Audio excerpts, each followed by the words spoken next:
This message is being broadcast by the Department of Defense of the Republic. Continue to carry out the following instructions.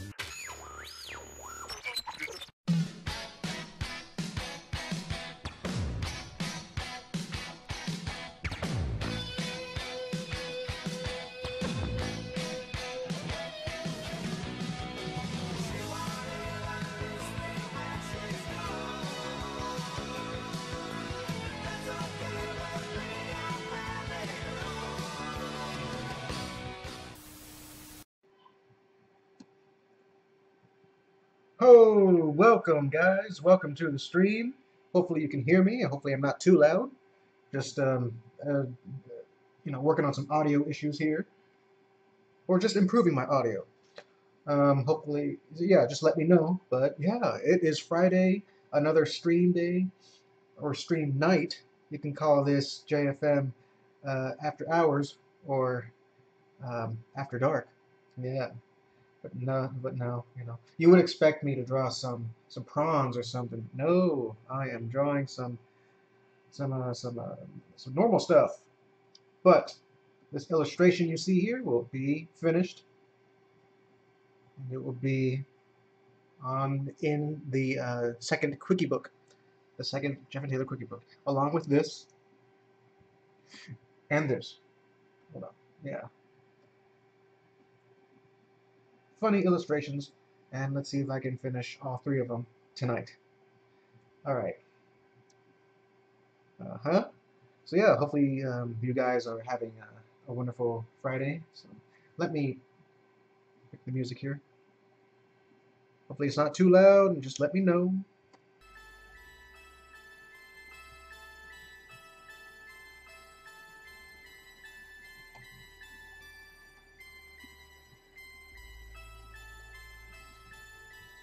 I lowered the volume of my speakers just so the microphone won't pick it up, but you'll probably hear the music coming from okay. Alright, cool. If it's too quiet, just let me know and I'll raise the volume. Yeah, I'll just keep on talking, just for a little comparison. But yeah, this week of work hasn't been that great. That has been kind of stupid. Just tired of it. Tired of work.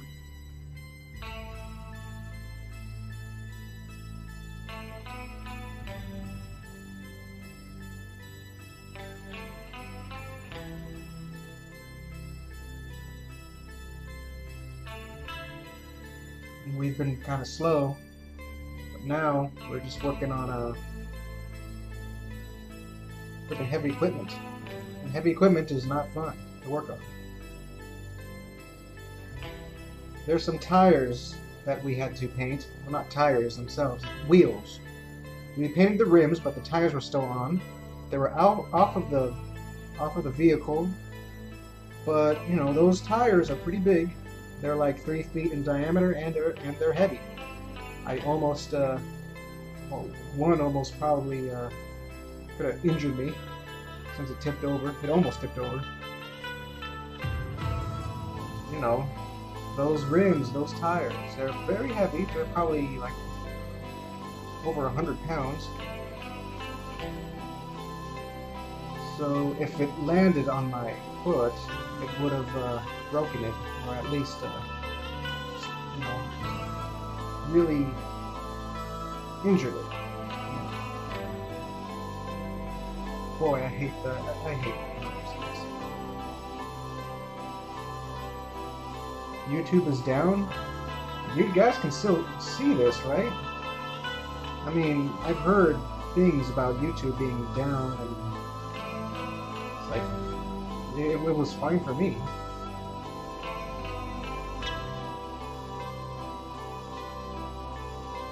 Also, how rude of me! I didn't say hello. You know, hello, positively more.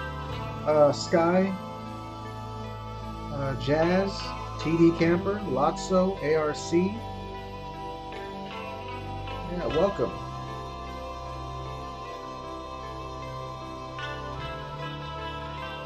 Louds, welcome. Yes, I did get your email, and happy birthday.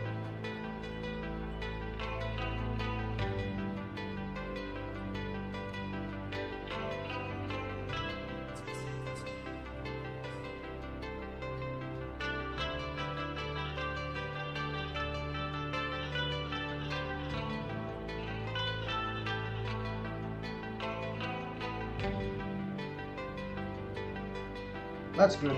It was probably down when I was at work, you know. My time zone, I am behind the rest of America, you know. That's what sucks about living here.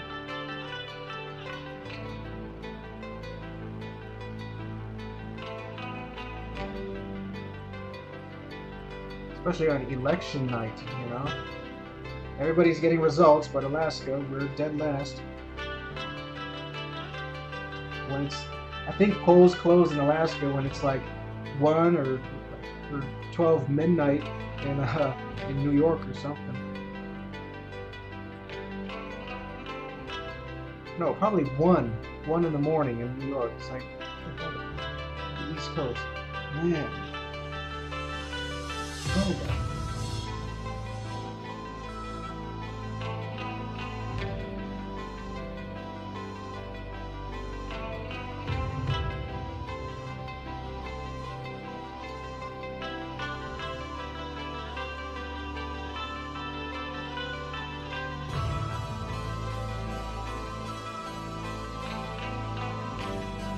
Oh yeah, it was on a Tuesday, right? Black Tuesday, when YouTube was down.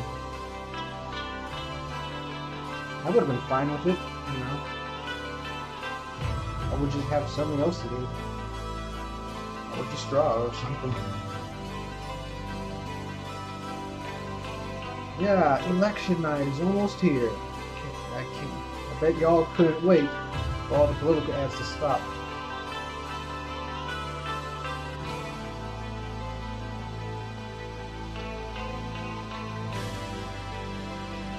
Yes, Jenny is here, and she is one of your girlfriend's friends.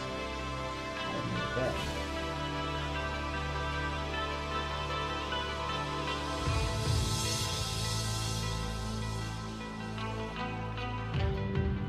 I don't know.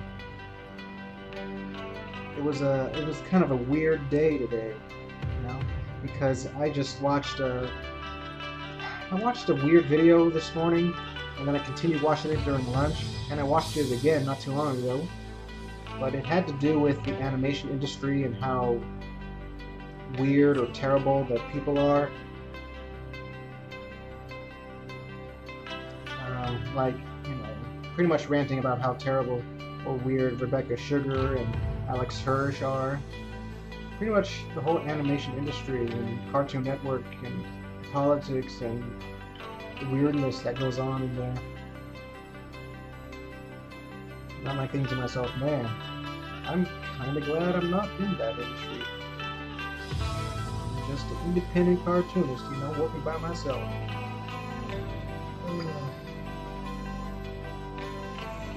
No, I'll be working on commissions on the next stream.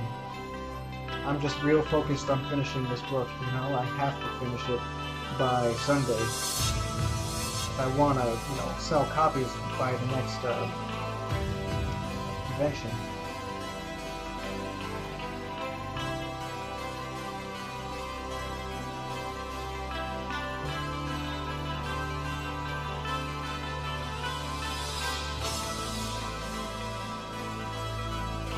Right, music is getting louder, so hopefully you guys can still hear me.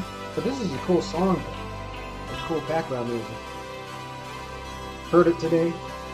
Awesome.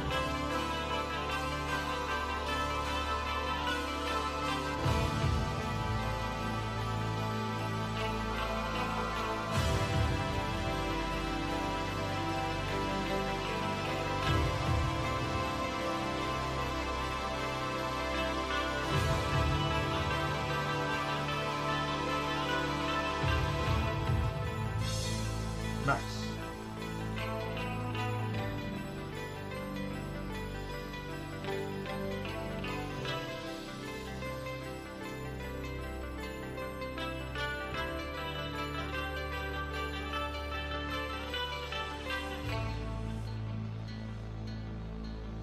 Yeah, but the guy who was making that video, ranting about the animation industry, he was like, freaking, I can tell he's very anti-SJW or something, because he rants about how many of the showrunners and the employees of animation studios are like, you know, they want to desperately get more people of color and more gay characters in there, no matter what the cost.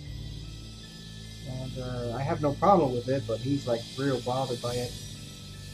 And I can, you know. And then I started to imagine, hey, what if Jeff and Taylor became a show and the people working on it, or working, you know, they rant about, hey, there's not enough gay characters or whatever. Then they, you know, they start, you know, a little boycott or quit or something like that. Yeah.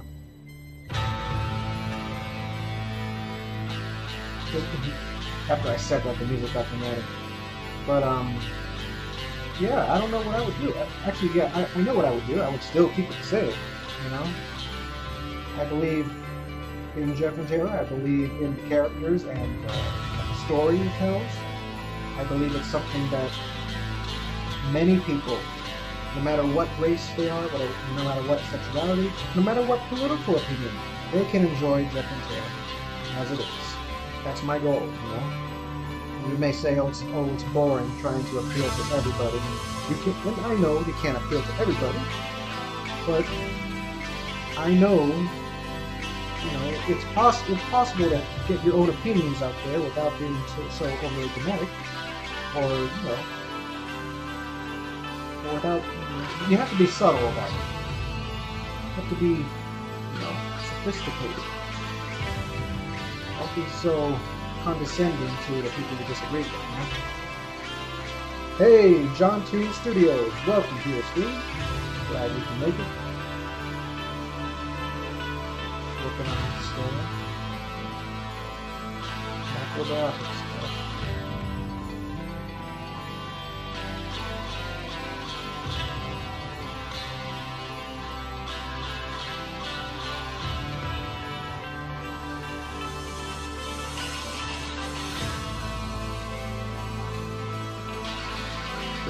Goofy smile.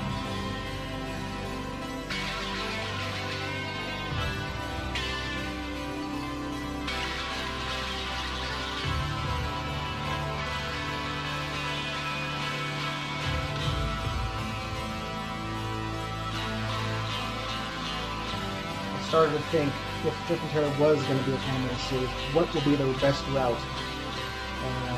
Netflix, or maybe go on Adult Swim or something. I can see JMT in Adult Swim, but many people think, it's not raunchy enough. It has to have cursing and junk like that, like Rick and Morty.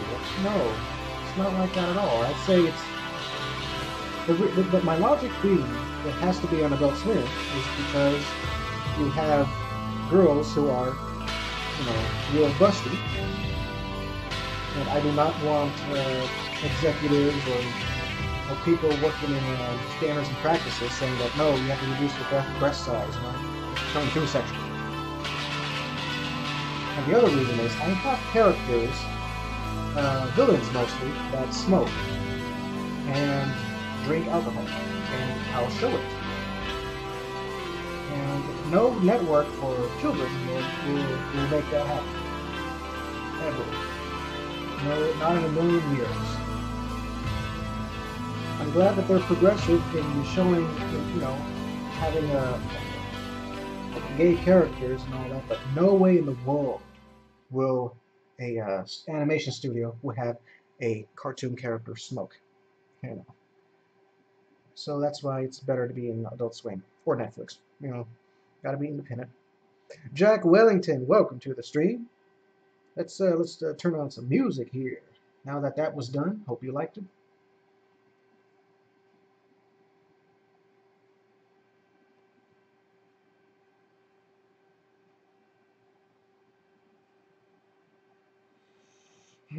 Let's see, what should I, here we go. The fragrance of dark coffee.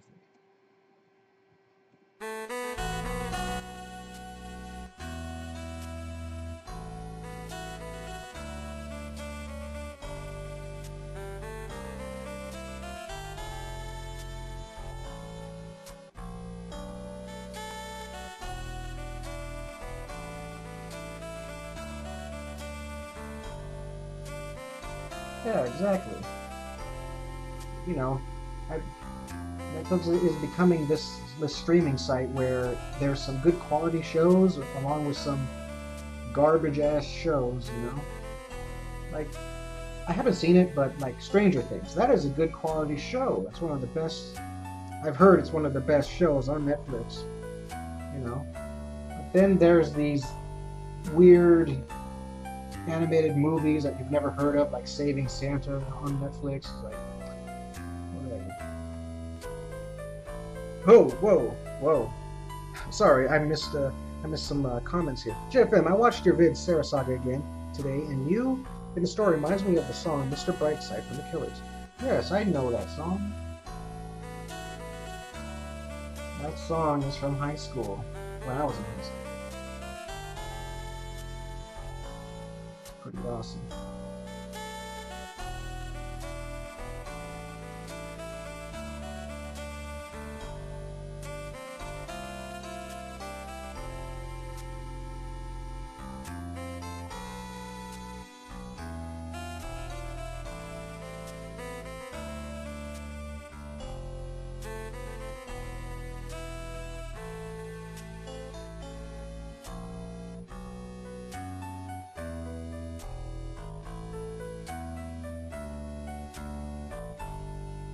I want to ask you guys a random question.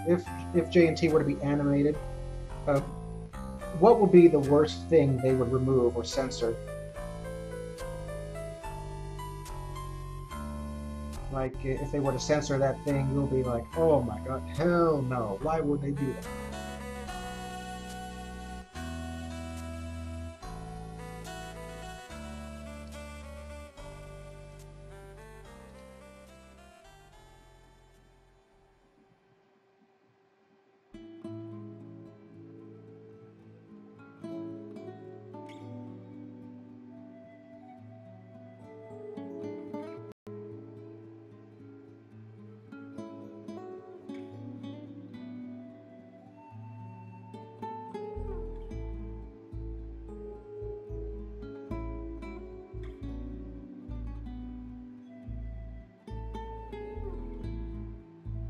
Well, thank you, Alonso, and yeah, hopefully you can bring that that Kindle back to life. John Toon Studios, if they messed up the style, yes, that is one of the biggest concerns I have if it were to be animated. If they think my art style is too blasé, or they think it'll be too hard to animate or something, that it's not appealing enough, they have to make it more mainstream. Man, if they present me Jeff and Taylor in the quote-unquote cow art style, I would lose it.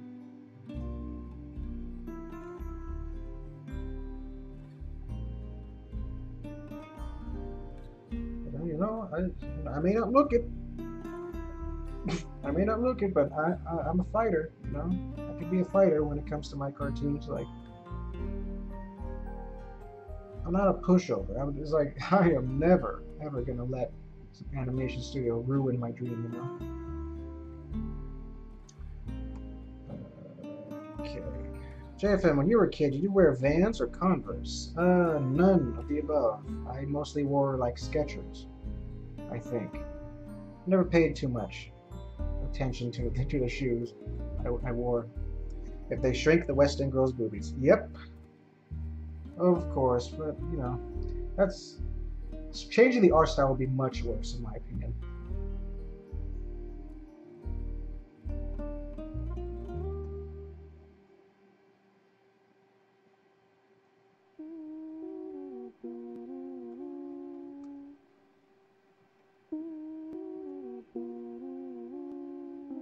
Hopefully you guys can hear the music clearly.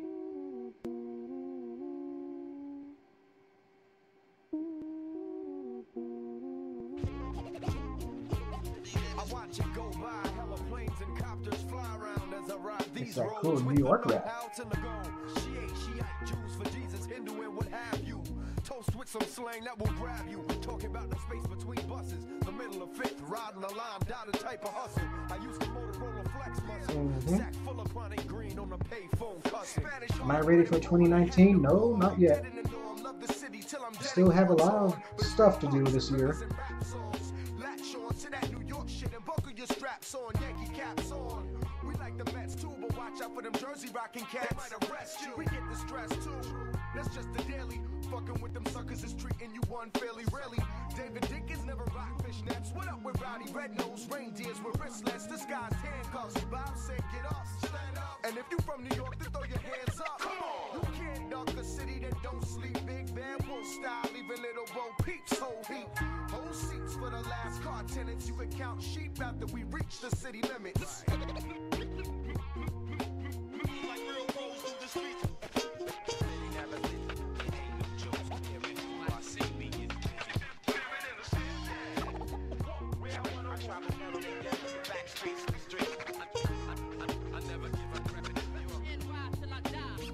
Much more than amazing, the constant state of rehabilitation. Build it, tear it down, build it up back again. Higher and harder, flyer and smarter. People sleep in the park, while those at ends make their periodic silent departures. And the kids train corporate in tunnels of sharp confit, while the less fortunate trip over tails of the dark marksmen.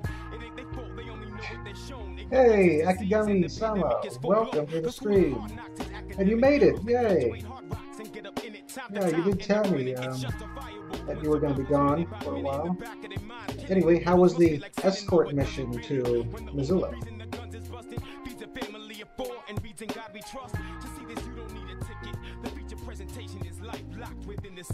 I find the footholds in the firmament, gravel and granite. Watch the war wage on the front page, pulse of panic.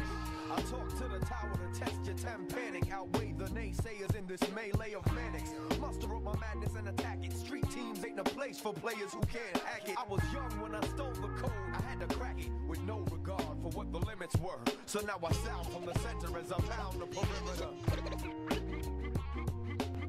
Like real pros in the street.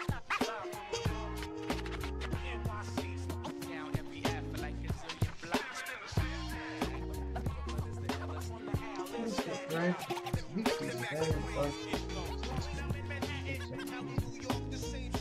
Yeah, I would imagine it's because there's less people in the dark. You know, maybe. But yeah, I'm glad you guys made it safely. And yay, it's finally the weekend. My gosh. I've been waiting for this ever since Monday.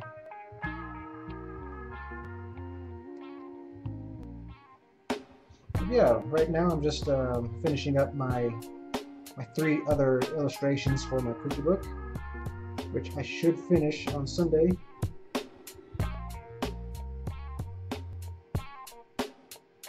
Any plans? Yeah, I'm just answering it now.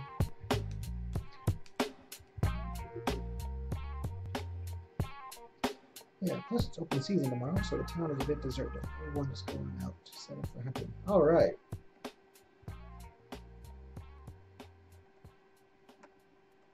That is nice. Monday, July 16, 1945, 5:30 a.m.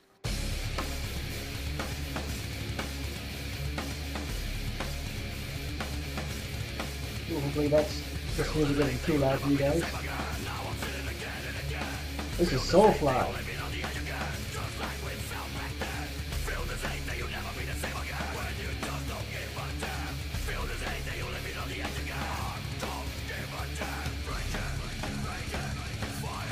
Yeah, I was planning to start this thing around 6:30, but I had to start it around 7 because XSplit had to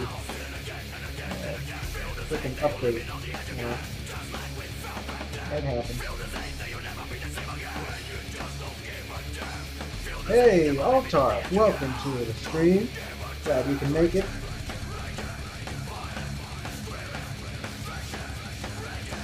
Drawn 2 Studios.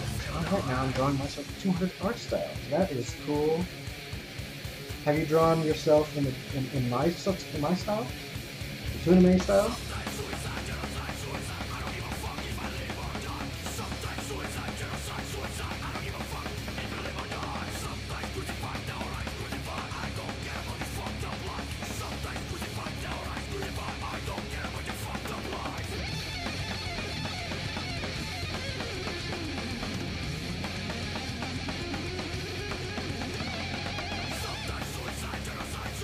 Awesome.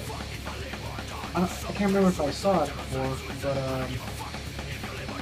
maybe you did post it. I don't know. Unless it's new. Unless it's real new, then I haven't seen it.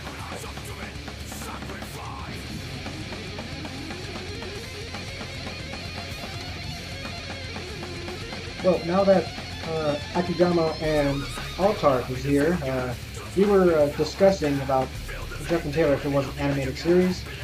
And I asked the question, what would be the worst thing that animation studios would change about Jack and Taylor, if that would happen? Some of us came to a consensus by agreeing that they changed the art style to a more quote-unquote marketable look. That would be terrible.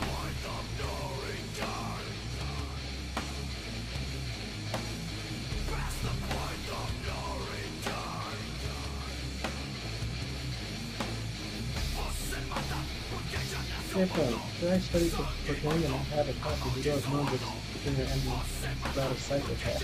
I'd say do whatever you feel like doing. If you want to be a cartoonist, then go do that. It all depends on, you know, if you really feel like doing it. When I say do it. I know what. Add more filler, change the cut, change the category, or and just completely wreck your game. For fan service. It's like, there's nothing wrong with fan art. Yeah, fan service. Yep. I'm okay with, you know, a little bit of fan service, but if they do too much, then it'll turn off a lot of audience members, and I'm like, no, it's not meant to be like that.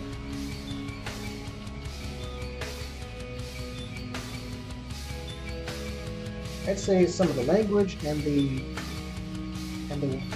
wag term slogans, yeah. Definitely they would change the West End girls a bit, but that wouldn't bother me that much. Yeah, filler. I do have some filler in my main issue, but not a lot. Even on the episodes that do look like filler, there is something that drives the plot.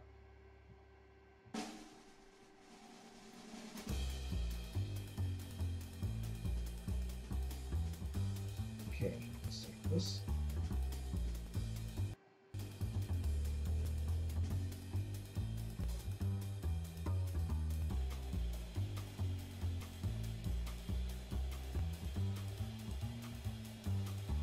JFM, if I ever find the studio, I want to take a pic with you, of course. Which studio are you talking about? Me? Not mine? If you can find it. Huh. Of course, I'll be moving in about 7.5 months.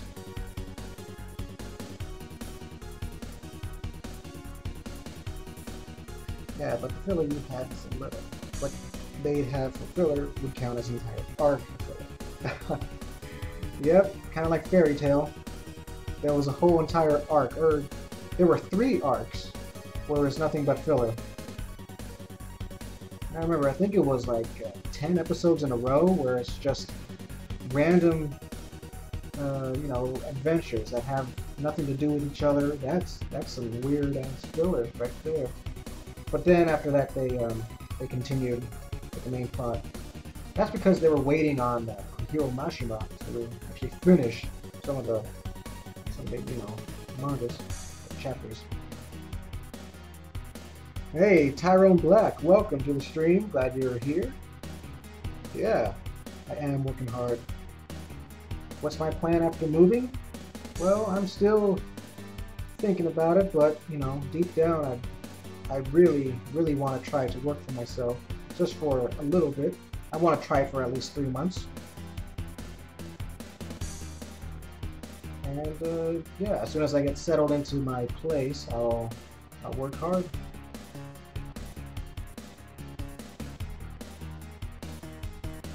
Of course, before that, I would have a little portfolio, you know, ready. I have money saved up. By the time I move there, it's more than enough to support me for a year, I should say.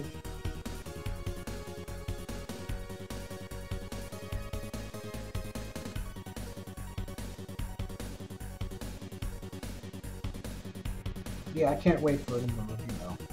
I really want to work for myself. You know, I just want to try it out, you know.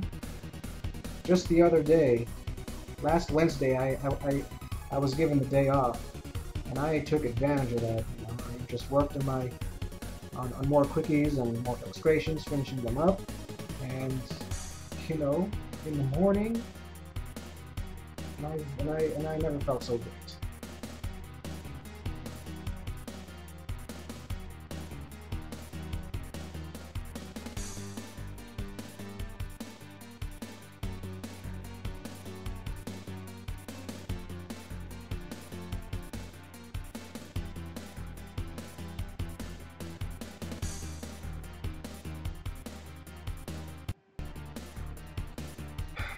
Where do I work? I work at a body shop. an auto body shop where we fix cars after they've been struck. Something.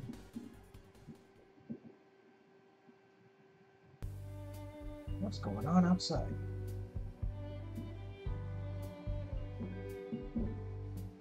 Fireworks?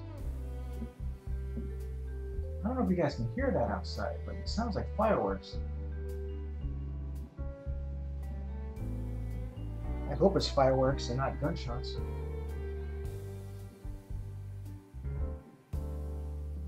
I don't know. Tonight we're expecting some mixture of rain and snow. Yeah, I think that is fireworks.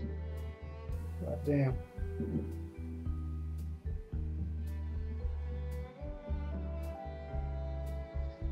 Oh man. LP on the Badass. Welcome to the stream. I don't think I've ever seen you here before, but welcome regardless. And hello. You're from Texas? I'm from Alaska. It's nice to meet you.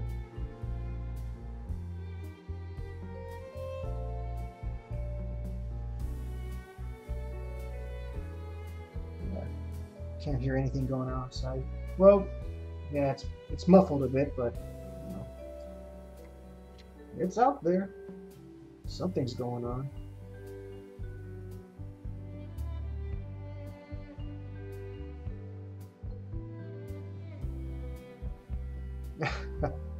Hey, Team R, welcome to the stream, man. Nice to see you here.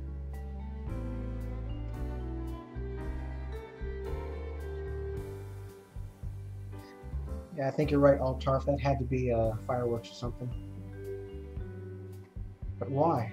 Why would anybody do this? Fireworks now? People be crazy.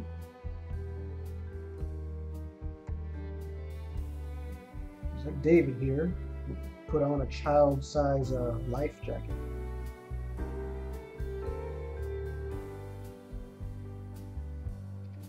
Like I said, this is a reference to the movie Tommy Boy, if you've ever seen it. I know Dazerman has seen it. He quotes it a lot. Man, it's a good movie.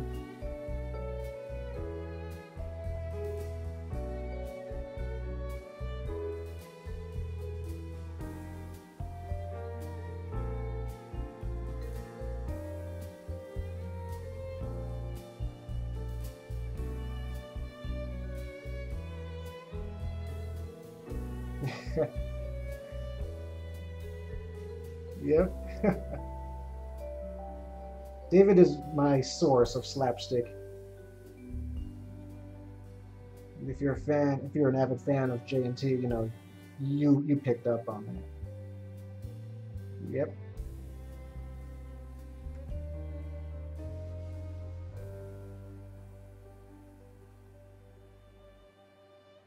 Yeah, I kind of wish he was still alive too.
Oh my gosh, it's Scozy Latte. Welcome to the stream. So glad you can make it. Oh man, so nice to see you. How are you doing? Thanks again for your drawing of Trina. That is, you know, super cute.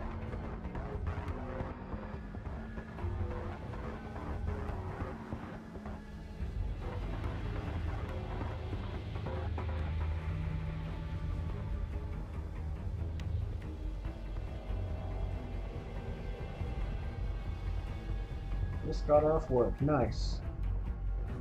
That's kind of me too, you know. I just got off of work like 2 hours ago, but now I'm streaming.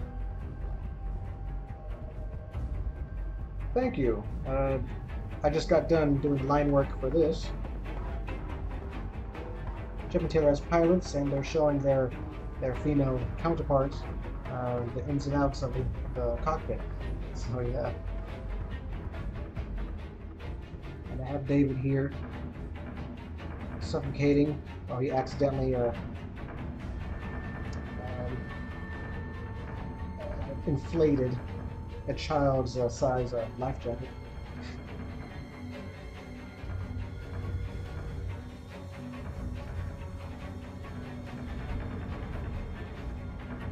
JFM, did you know that there's a cartoon called OKKO that copied Taylor? Well, I won't say they copied him. I noticed there are some cartoon characters that have the black spiky hair and a red headband, but it's not the same character, you know.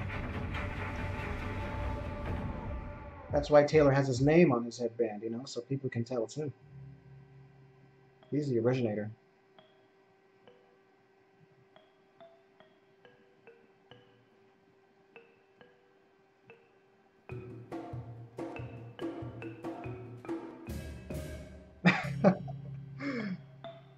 Jeez, yeah, the music did kind of went with that. It was appropriate.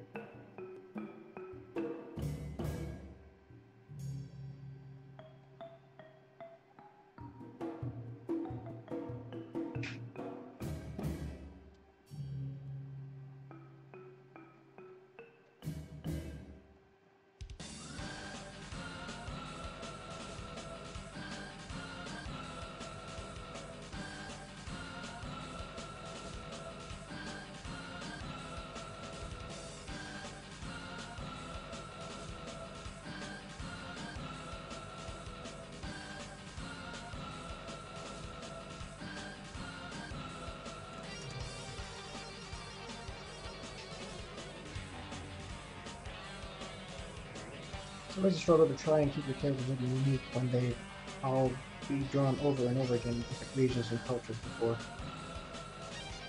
Yep, I can understand that. That's why, you know, people, you know, sometimes people ask me how I made that my own style, and I'm like, I don't know. I just copied another person's style, which is, you know, Pokemon style, the one in the anime, and it just became my own thing. You know, I just changed things little by little, see what appealed to me, and lo and behold, I got Tooname. That's what I call it. A mixture of Western cartoons and anime.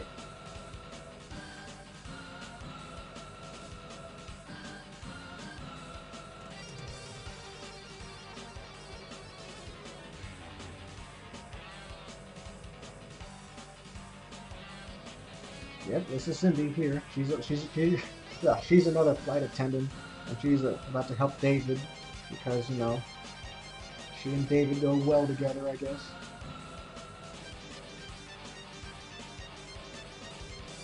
There are people that ship Cindy and David together, and I can see that. At the same time, it's weird because Cindy is based on my actual sister, and it's like, really, you're shipping Cindy? I'm trying to write Cindy as an independent woman, you know. She has no time for a man or anything, but hey, it's what the fans want, I guess. But I'm not gonna make Cindy and David a thing. Something I can give out hints, or play along with the idea, but and canon-wise, it's nothing. Which Jeff and Taylor character would hate Pacifica Northwest the most? Well, that was random, but I will answer it. It has to be a character within her age and would hate snobby rich girls. Tanya Tanner, Taylor's little sister, she would hate Pacifica the most. Why am I having trouble with this hand?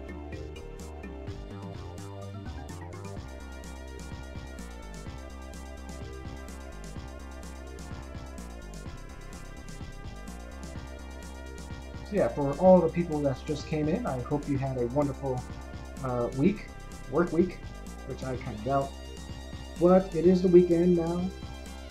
My plans for the weekend is just being shut in the house and trying to finish this book.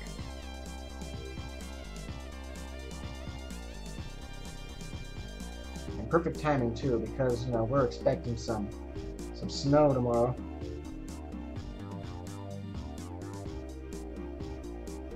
Finally, first snowfall of the year.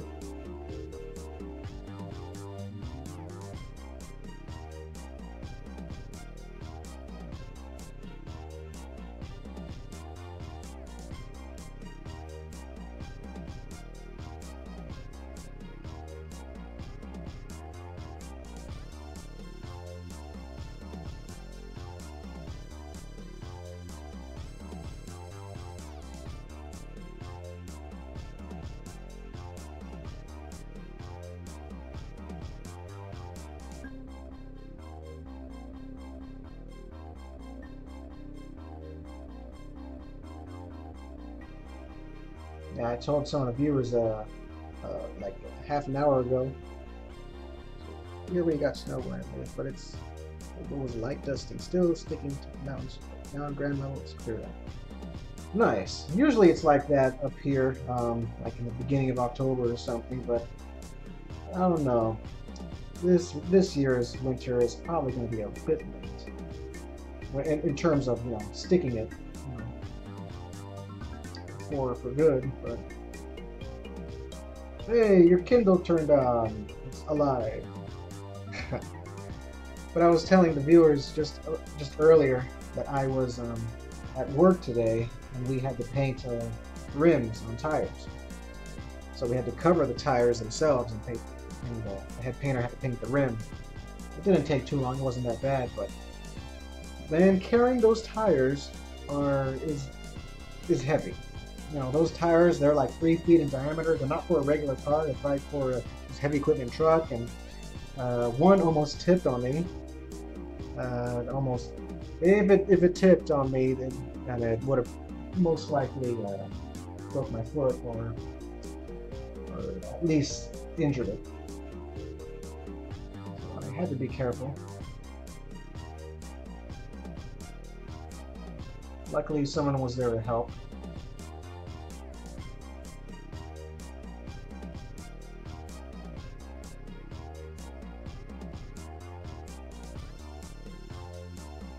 Never snows where I live. Always green Christmases.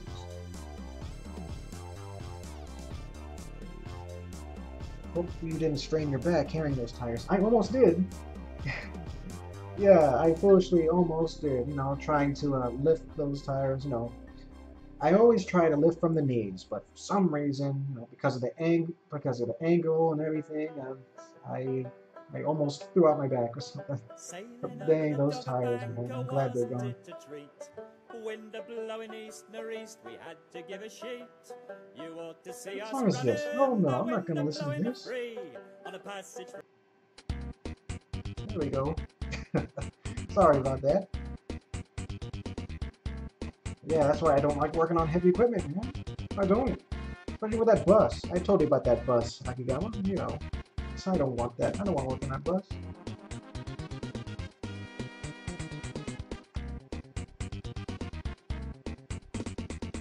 It was a smart business move for us because, we're one of the very few in town that actually works on heavy equipment, but still.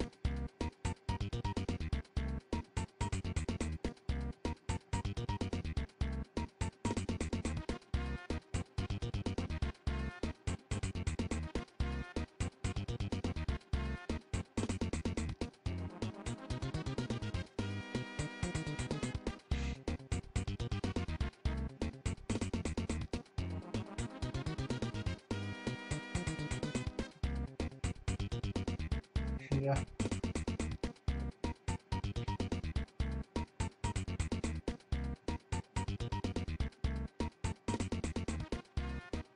I should get back into lifting weights, but I've been so busy with this. I'll get back eventually.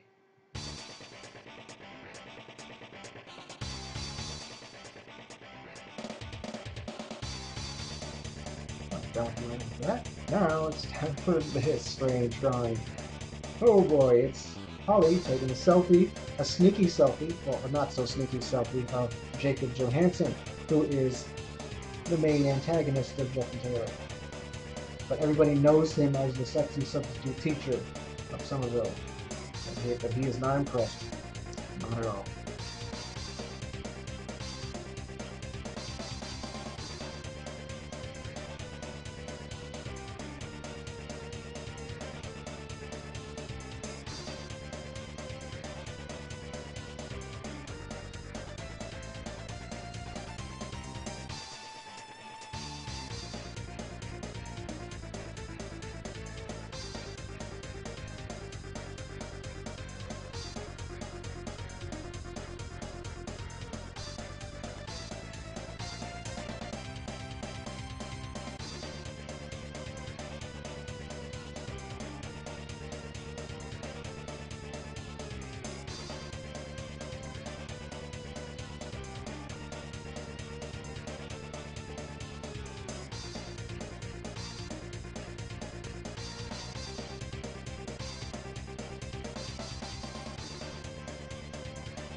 Just curious, what is the origin of Holly? Why did you make her? Okay, well, Holly is based off of one of my friends in real life of the same name, Holly Holland. Um, but I don't know why I made her into a character. I guess it's like, I guess at the time, with like in middle school, I was making up characters and I drew her. And at the time, I guess I had a tiny crush on her, so I made her a character, and she thought it was cool, and all that. But then I got over her when I went out with Sarah. But yeah, Holly did stick as a character. She was gonna be some random girl that played the guitar or something. But then when I was working on or planning Jeff and Taylor, I made Holly into a supporting character, and basically her personality changed. I changed her hair up. I made her into one of Jeff and Taylor's older friends. Like, if you want to know how Holly met Jeff and Taylor in the story, well, when they were in, let's say, third grade or something, Holly was in fifth grade. So she's older. So she met him in elementary school. But then when she went to middle school, she didn't see him again until like they hung out, after school or something like that. But naturally she kind of drifted off, and met Robin, and they're hanging out together. But she's still Jeff and Taylor's friend. Yeah, Holly is based off of a real life friend of mine, and we're still in contact with each other on Facebook and everything, and Instagram. And whenever I show her a new Holly picture, she thinks it's cool.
He sure does.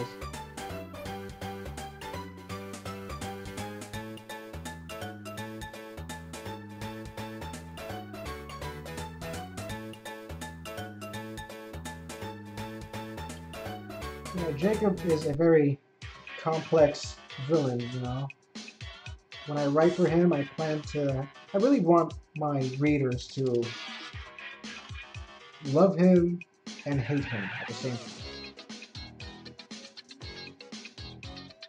You know, believe me, he doesn't have any strange magical powers. He is a mortal man. He's very, very good at fighting, but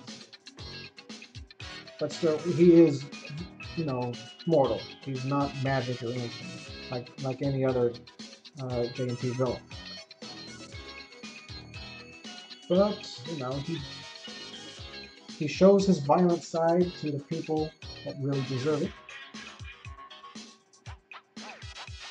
trying to gain the trust of the kids and everything. But his big plans, they shows that he is a very bad guy.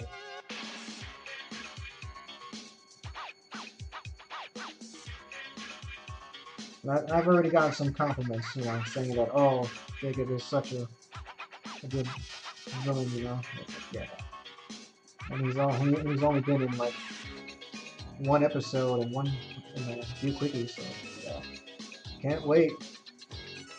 His next appearance in an episode 16, I think.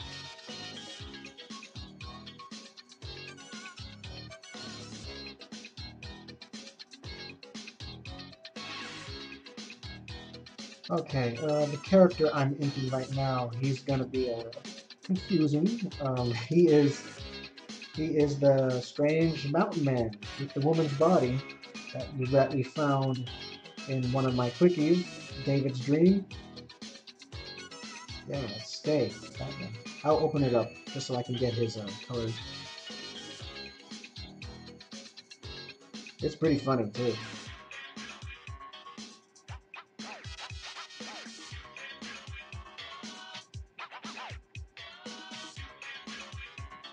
Yeah, here we go. We thought David just had a good time with some lady, but no, it's a mountain man with a woman's body. David screams, but it was a dream the whole time. And he's like, whoa, that's the last time I watched Alaskan gold miners late at night. Yeah. So that's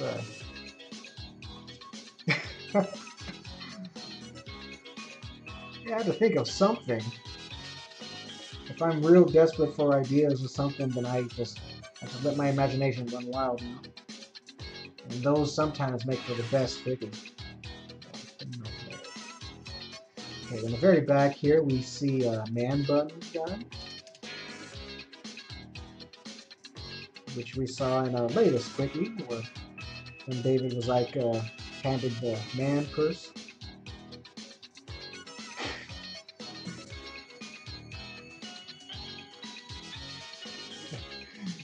That dream was a big one for him. Yep, sure was. Oh man, I had a vivid dream last week. I remembered a lot of parts in it. It's like, I don't know why, but you know those dreams where you're doing something and then it quickly transitions into something else. But it was like I was at a party or something, and no one was at the house. Then all of a sudden, everybody was at the house, and then the host of the party was like telling me to get rid of the bomb, but the bomb was on top of a stove, so I had to get it. But the bomb wasn't a regular bomb; it was an ice bomb, as in if it blows up, it shoots ice all around. So I had to figure out how to get rid of it.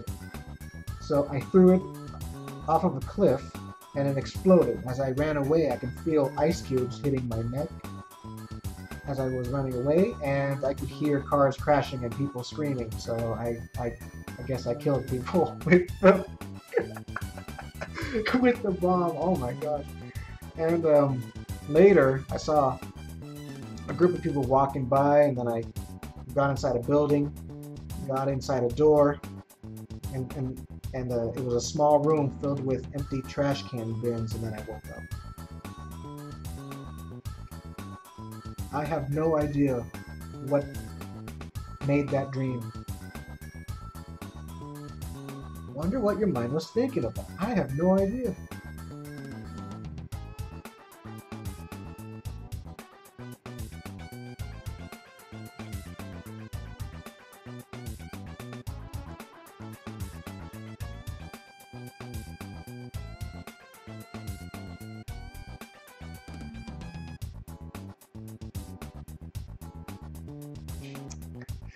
Kind of creative that you had to have an ice bomb. Yeah, I have no idea where that ice bomb came from.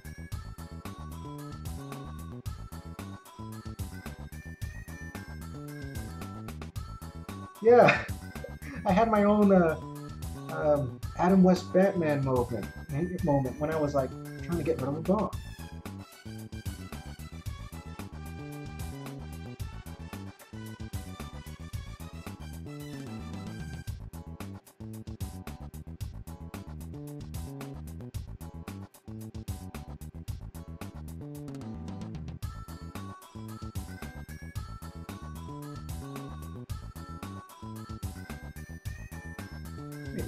This is a seat. This, I think, is a window. Yeah, this is a window, guys. Oh my gosh. Of course, I remember. Because Bobby Ambler likes to sit next to the window, just like me. Okay. I've had dreams where I'm still in school, but then I'm like, wait, I graduated. What am I doing back here? And then I blink, and in my dream, I'm in a different area. I've had those dreams too, where I'm back in school, but the school looks different. It's either I'm back in school or back in karate class. It's like, why am I doing it? And on the rare occasions, I'm back in swimming class. It's like, what's going on here? Is my brain telling me that I have to relearn everything? I had a dream one time that I got shot by a shotgun. From far away though, but I did feel the scatter, you know, since that's, you know, some shotguns are scatter shots, and I'm like, I felt it. Wow. And it was my, I think I remember the shooter. It was my director of my art college that I went to. Yeah, he shot me for some reason. Why? I don't know.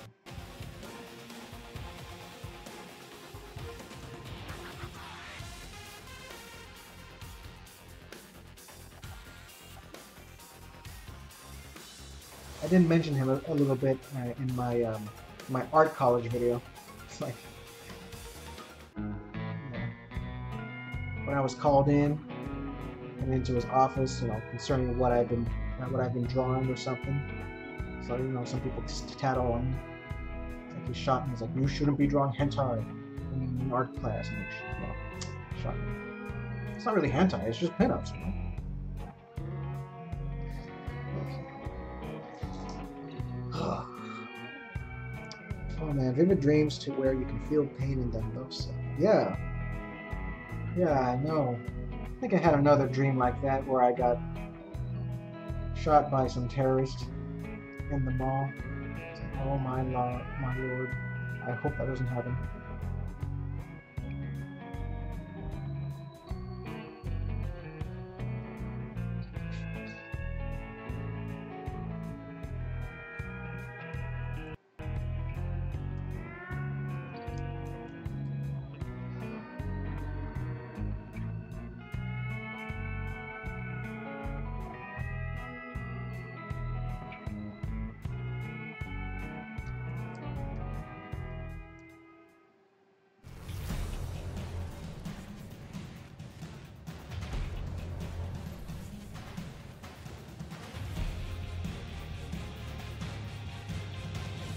Alright, done with the inking on this, so I'm ready for color. So let's open a few more cookies here to get some nice coloring. Where is JFM? Alright, he's here.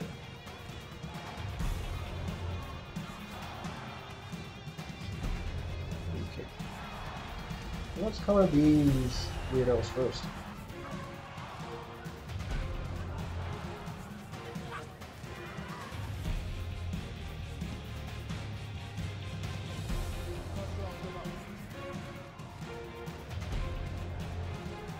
So I visited my friend Paul on Sunday, and it's becoming a thing that we're watching a movie at his place. You know, me and his roommates.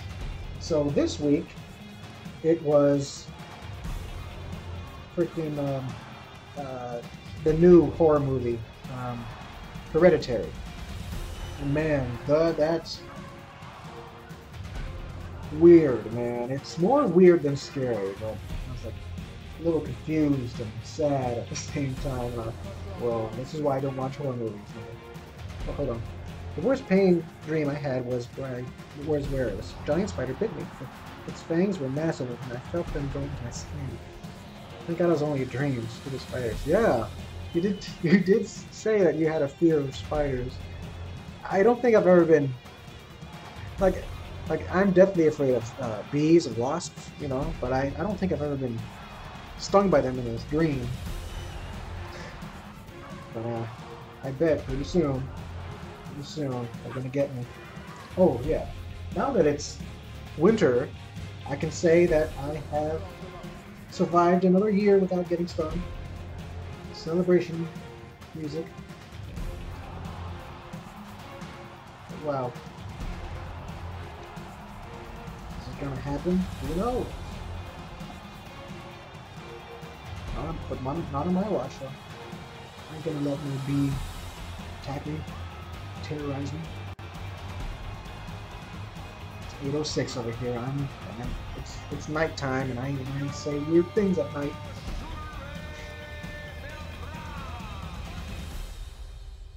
Okay. Yeah, skin color. Let's see here. Oh, okay. Jack Wellington, thank you for joining the stream, and I'll see you later.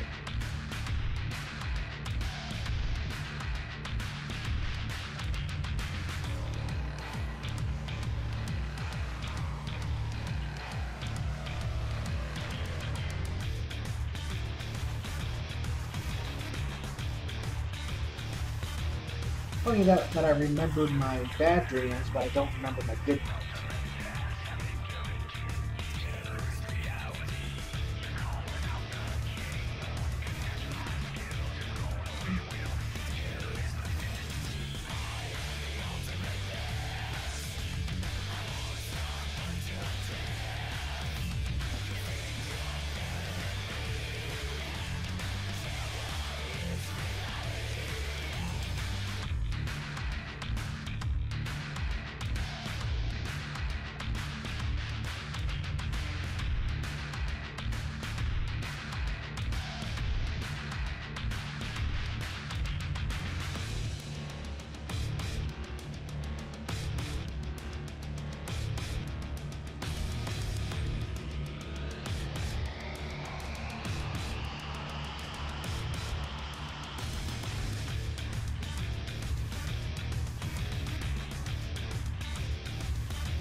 Hey, welcome back, Oscar.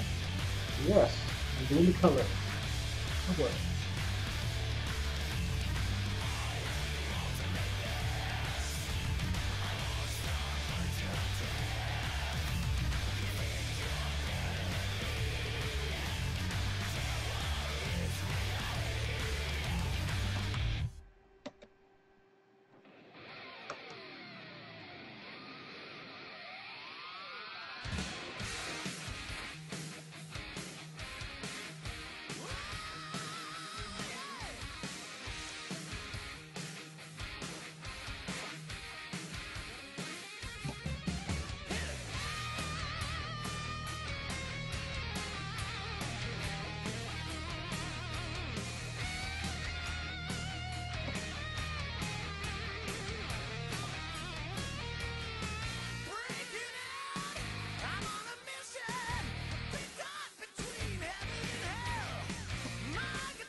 JFM, will there be a comic or story when Taylor's siblings get in on some adventure? Uh, maybe. I'll plan on putting them somewhere. I know I have a Quickie coming up that has them in it. All three of Taylor's siblings. But as in a regular episode, not yet. I'll think. I'll think of something. Now that I'm more, I gotta treat my characters, fairly. Give them equal screen time or something. Problem about having so many characters. That's why I look up to Fairy Tail, the anime, on how to treat your minor characters. It works, They, Mashima, make it work.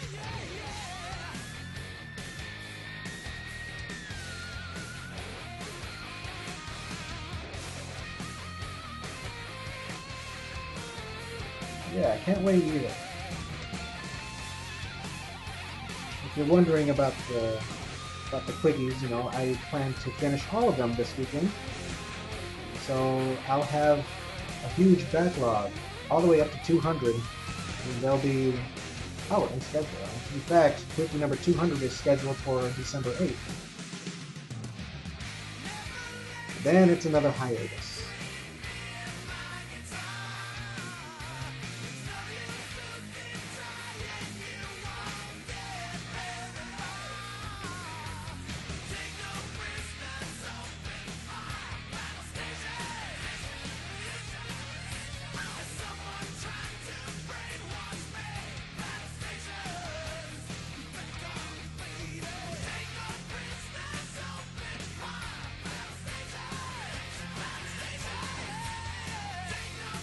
Whoops, I got to turn it in this key.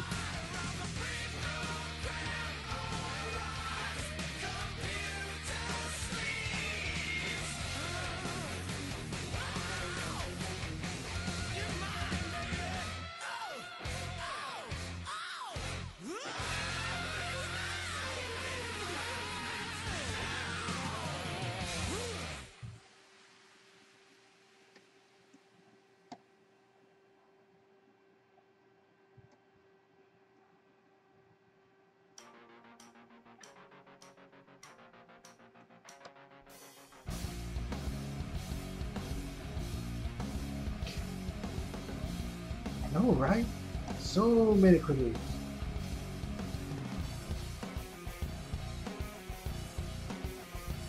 Hey, got some Breaking Benjamin in the background. You can hear that.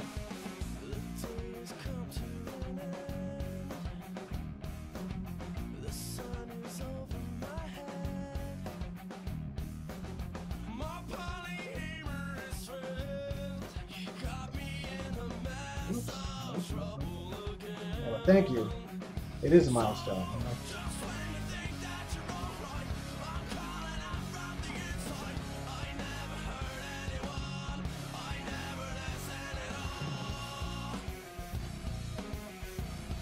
Heck yeah, I love it too. I first heard it in a wrestling game, along with Firefly, and I'm like, man, this is good. So I, downloaded them.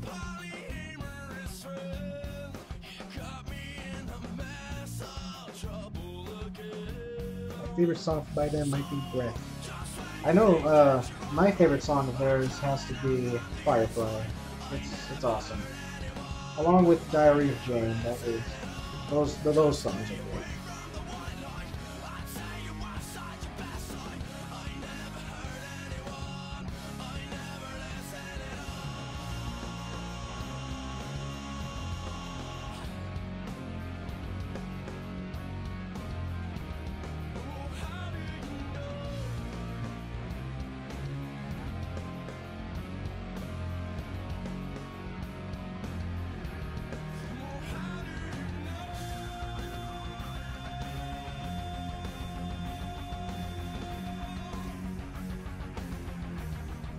Yeah, man, those are the good times.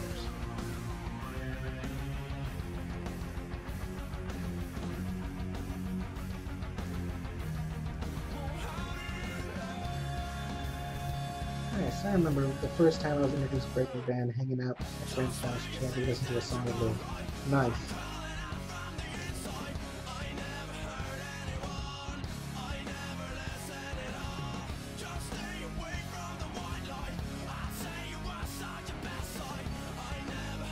They're still going strong.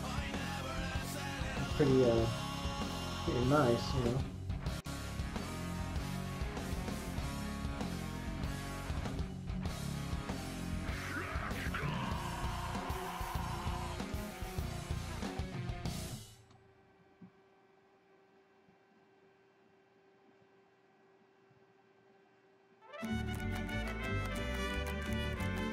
Oh man, now it's time for stock Mexican restaurant music.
Buttons for the torpedoes, in case any terrorist cat, you know, has to hijack a plane and crash into them. A crazy terrorist cat, you know what I mean? Bien. You can do that, you know.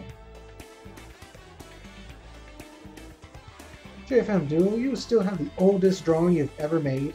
No, I don't. Some of my really, really old drawings I've made. Well, actually, yeah, I do. I'm sorry, I lied. I do have my oldest book that I've ever made back when I was 7 years old. I'll probably show it off in a future JFM, in a future video on this channel.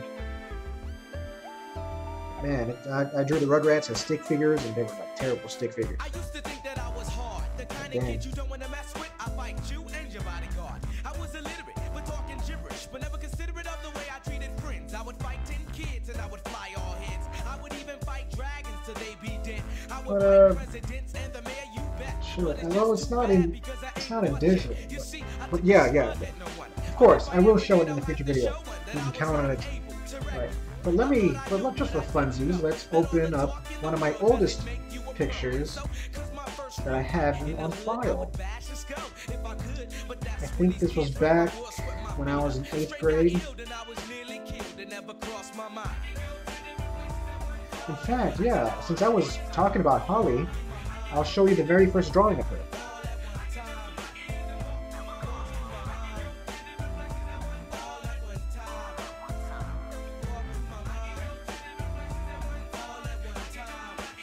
You know, we've seen her, we know how she looks like, but this is the very, very first drawing of her. Yeah, look at those fingers.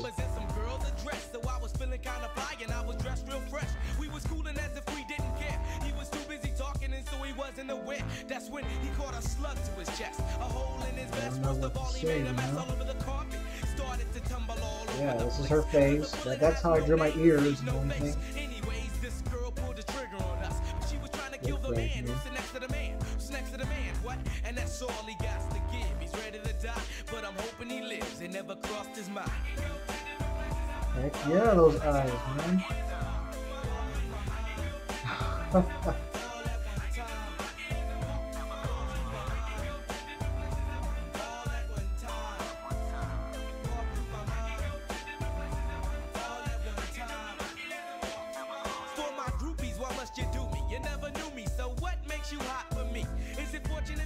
By today's standards, this is bad. I have to say bad. Okay. Yeah, it is nice that I kept this.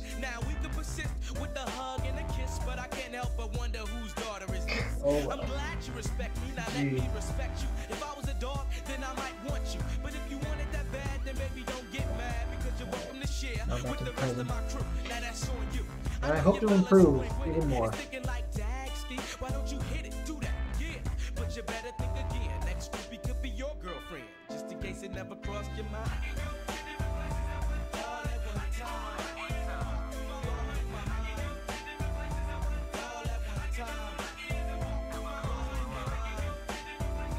Let's color David. Let's color the David. Whoops. Let's see the roots of the fall you come. Yeah, it's really nice. All it takes is, you know, practice and drawing every day, practically.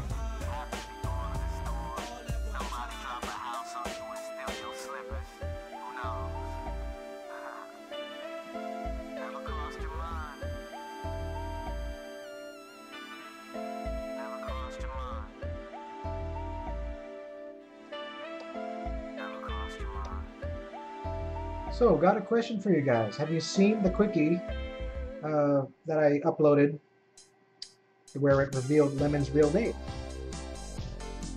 If so, what did you think?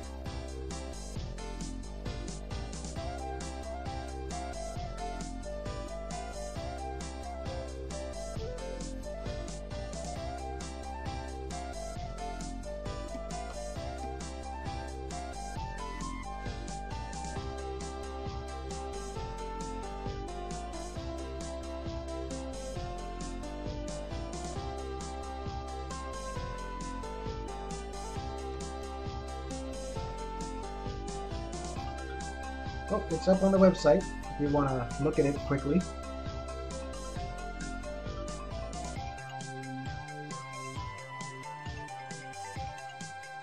I won't reveal it here, but you know, it's nice to actually finally say the character's real name.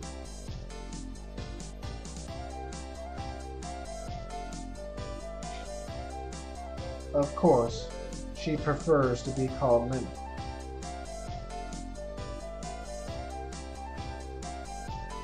That's right, ARC. David is doing that gesture. Yep.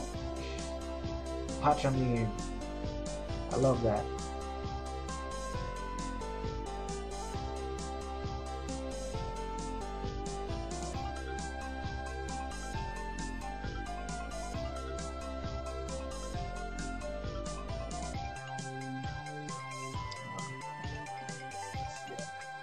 No.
Mm-hmm.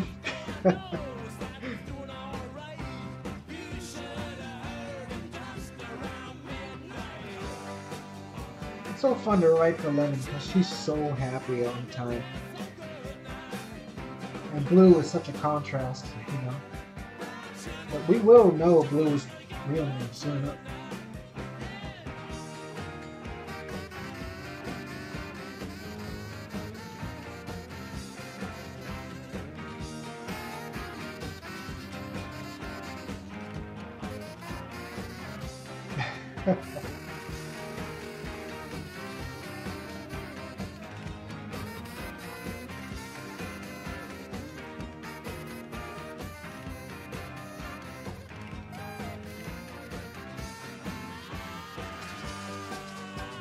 That's weird. It won't let you get in the website, your browser, or seems to work for everybody else.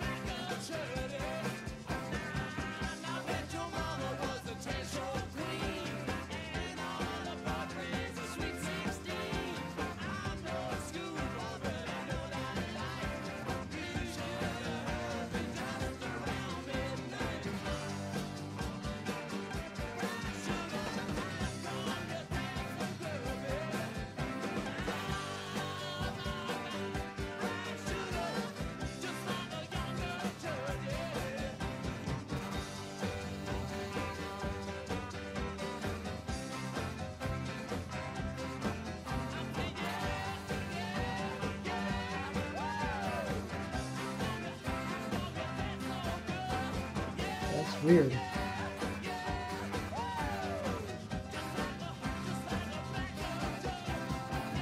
If you can't read the Jeff and Taylor Quickies on the website, well, you know what that means. You can buy Jeff and Taylor Quickies Volume 2 and read them whenever you want. Yes, this is NCS, Until the Free Sun.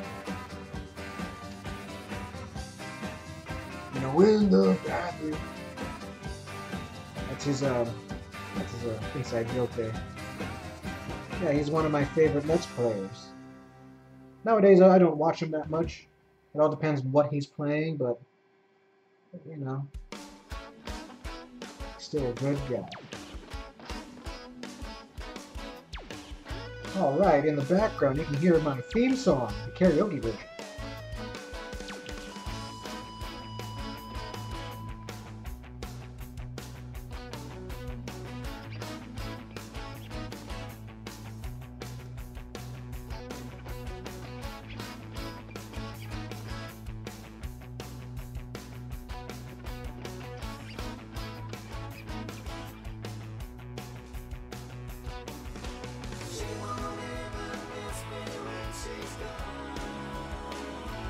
I never watched any of his Stardew Valley episodes because I'm just not interested in the game, you know.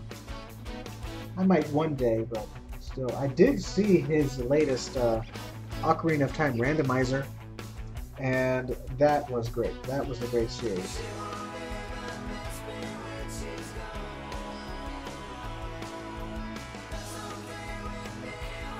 Every time I hear "Talk to You Later" on the radio, I think of JFM Studios. Nice.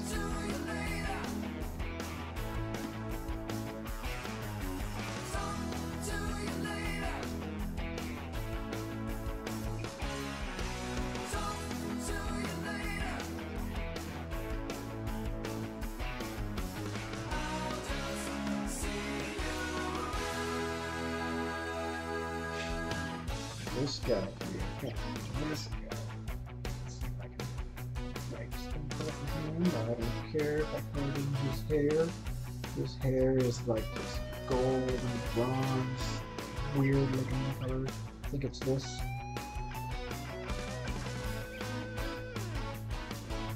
Never finished Ocarina, so I don't want spoilers. Oh, of course not. It was awesome. Randomizers are fun to look at.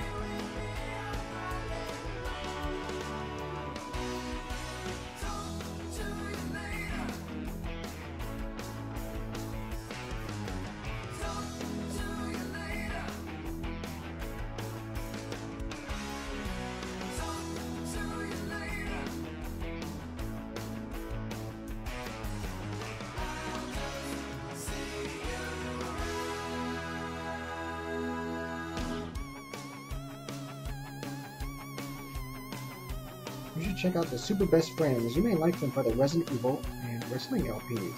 Huh. Super Best Friends. Okay. If they play Resident Evil, then yeah, that'll be something.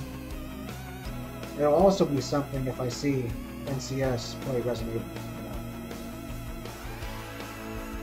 Normally that's something Dazer would play, you know, that's his thing, but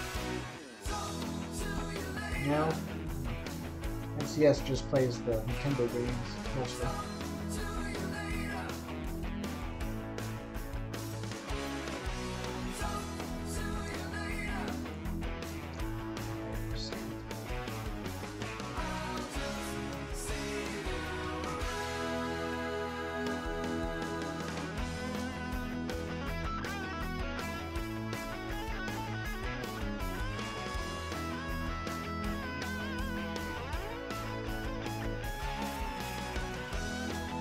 Holly, I'm going to turn into a Simpsons character.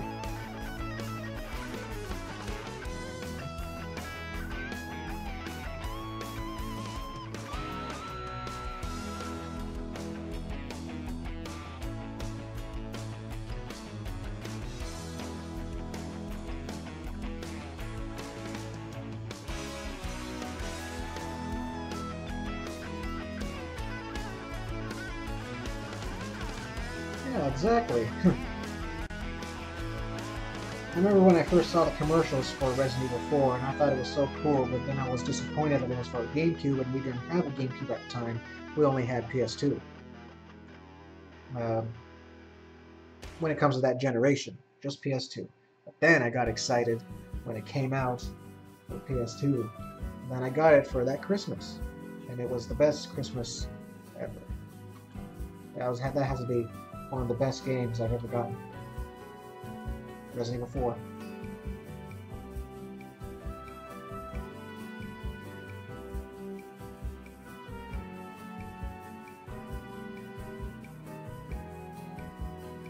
Funny, I like to play horror games, but I'm reluctant in watching horror movies. It's like I mentioned earlier that I just watched Hereditary with Paul and everybody, and I'm like, it's so weird, man. There's no monster or anything, it's just weirdness. I won't spoil it. Yeah.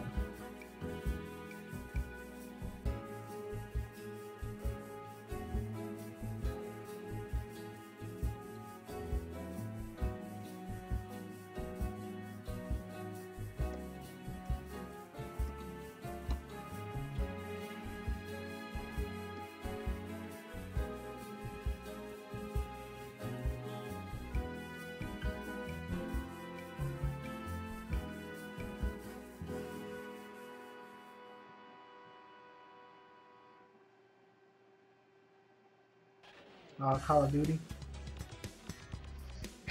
Yeah, I think my dad just bought that. He's playing it.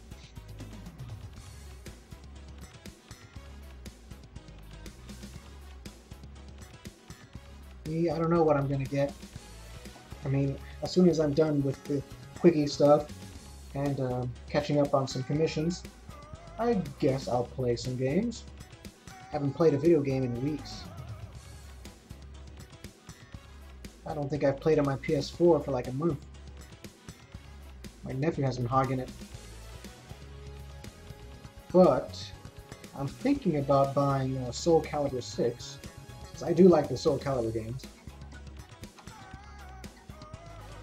And I'll play that while I wait for Resident Evil 2 Remake and Kingdom Hearts 3. Yeah.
RE4 was scary for me in the beginning when I first played because I wasn't used to the controls, but when I got good, the game was just so fun. Pop them in the knee and German suplex them.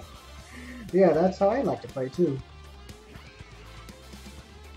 If you've seen my Let's Play live stream series of Resident Evil 4 that I did last year, then you can see how I played.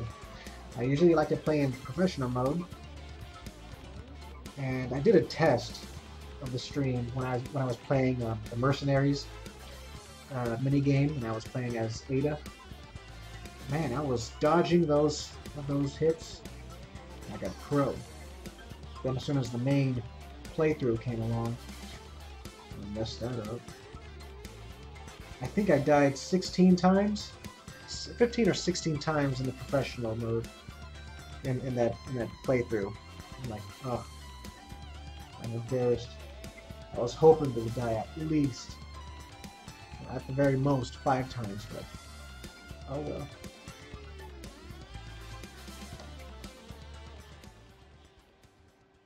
But man, the first death was an embarrassing one. I got killed by that giant. It's like, that's such an amateur move of me.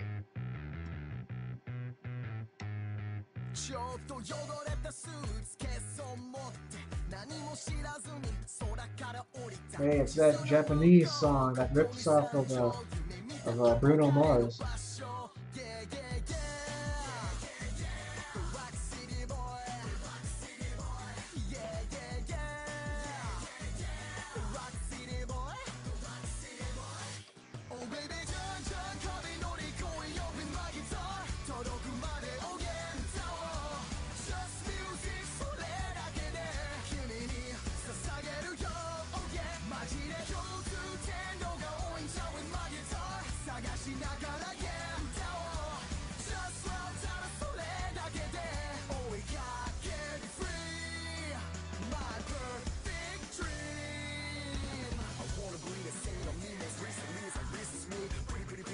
When you first played RE4, what was the scariest part of the game you remember trying to get through?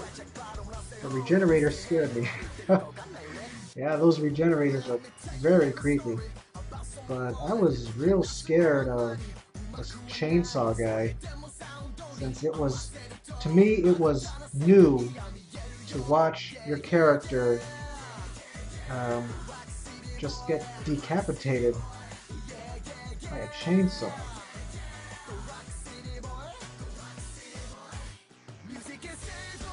You know, I've played Mortal Kombat and everything, you know, those were gory, but something about a mad masked man chasing you, trying to survive, and he can off you in one hit, that was scary to me.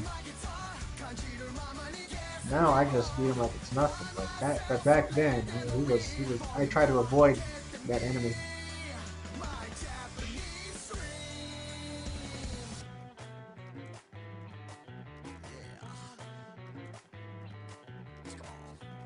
For me, the first dose just because the chainsaw guy was crazy and I sucked at the game at the beginning. Yeah, exactly.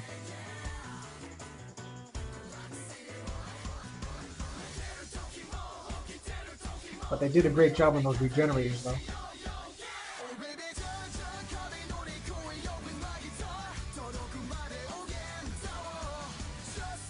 Like that one meme pic I saw of that part. He may have had 44 rounds of ammo in the shotgun, but that guy just cut off your head with a chainsaw. Game over. Exactly, that's nothing scarier in a horror game than instant death, you know. Makes people nervous, and they did that right. Did it right.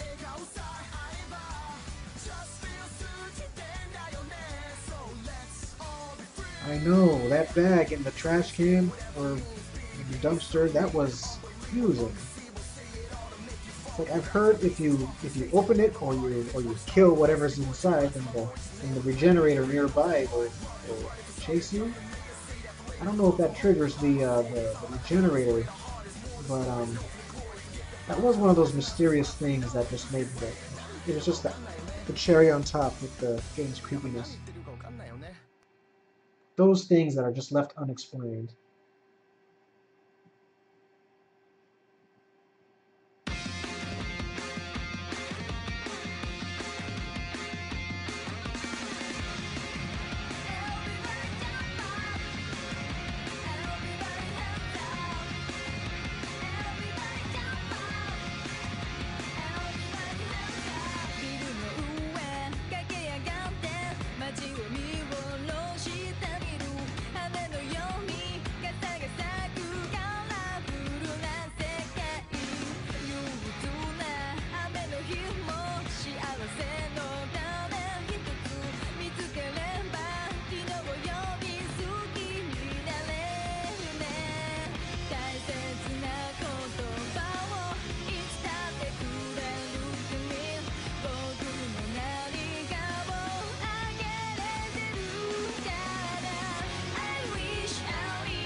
Oh, those blind monsters with the switch claws.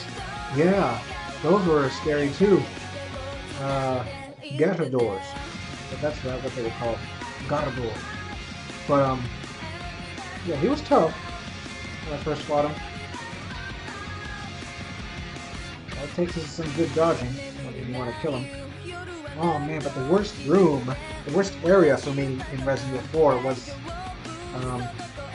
that one area, that one huge area where you have to protect Ashley as she's like, turning on the cranks to raise the two bridges so you can get to another side of the castle.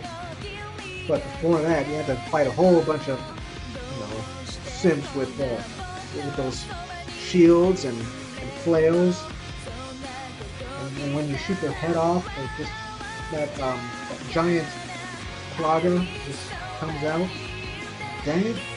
You try to survive and save Ashley from being kidnapped. That's like one of the hardest things to do in professional mode if you're trying not to get killed. That room. Darn room.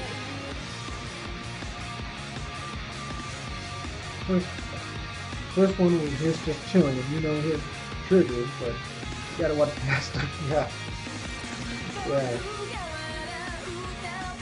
As far as I can tell, I don't think you have to fight the first guy. When the second guy comes in, when you're in that cage, you have to, what I like to do is I like to keep a hand grenade in my inventory, and I throw it near the door, and it blows the door open, and I just escape. Away from the garden door, and I can just kill him as he's stuck inside the cage. Just hope he's not savvy enough to get out.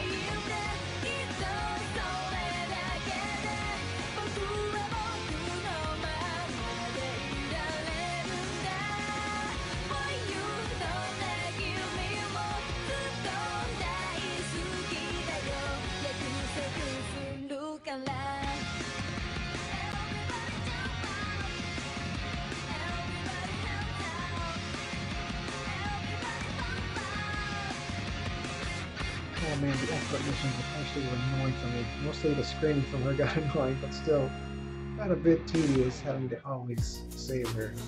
Yep.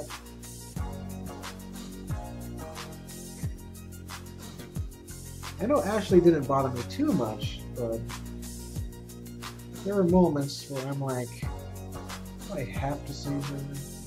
You know.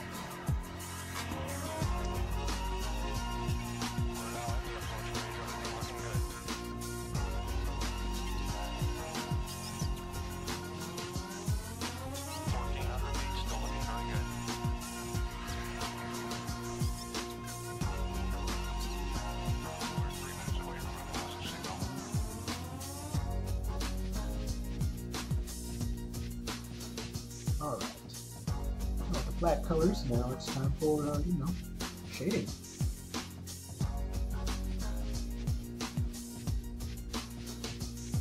Do this.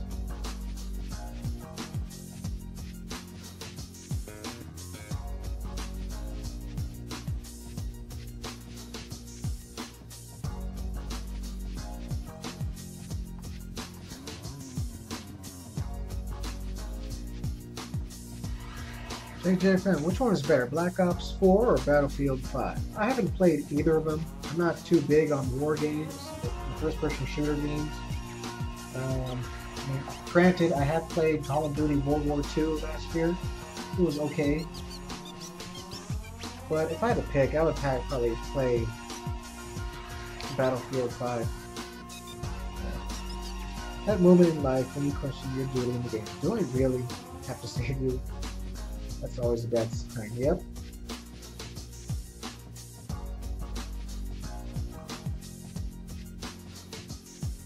Leon has to be a real badass for the president to only send him to save his daughter, you know?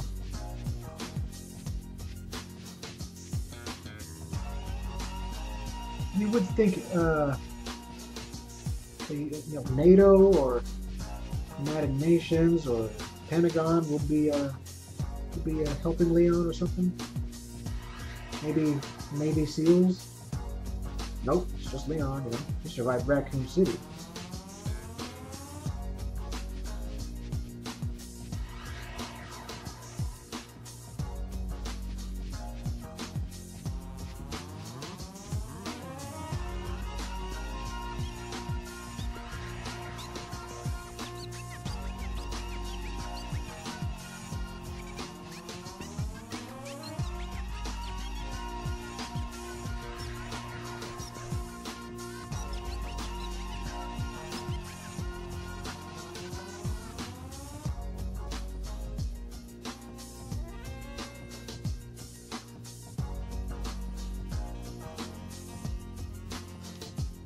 Oh, here's another question. Which game was the first game you ever played first-person shooter in, if you can remember?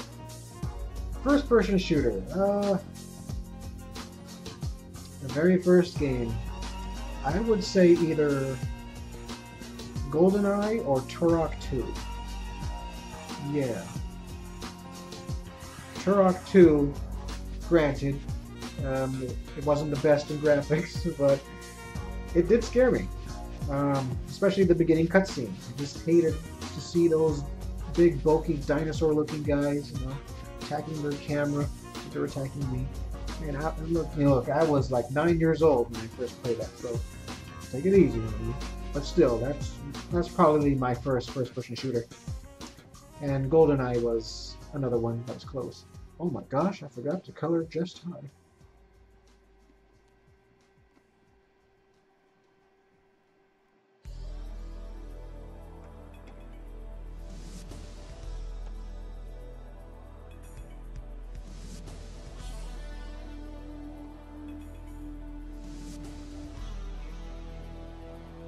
I never did beat Turok 2. GoldenEye, yep. GoldenEye was like the granddaddy of you know, the precursor, the grandfather of these first-person shooter games, you know. And to this day, I've never been past the damn part. What the heck? Guess I just didn't catch my interest, you know. Hey, Panther, welcome to the stream. Nice to have you here again.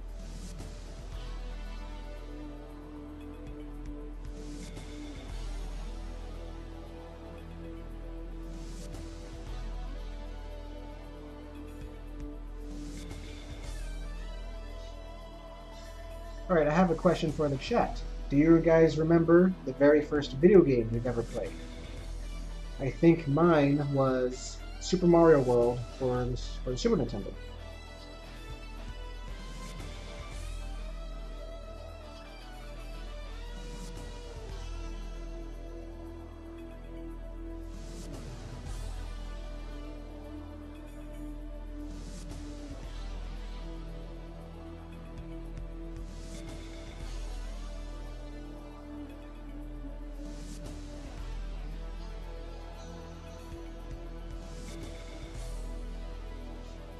JFM, what's your favorite holidays?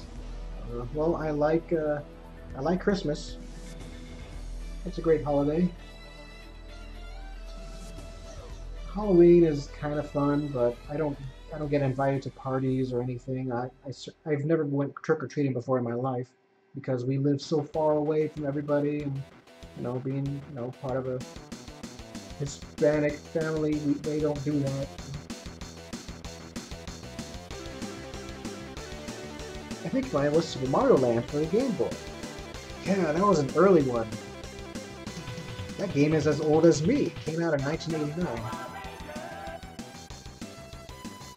Yeah, that was an early game that I played when I was a kid, along with Tetris and Street Fighter 2.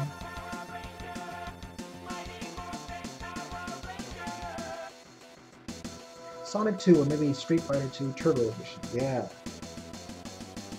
Buzz Lightyear Star Command PS1. Nice.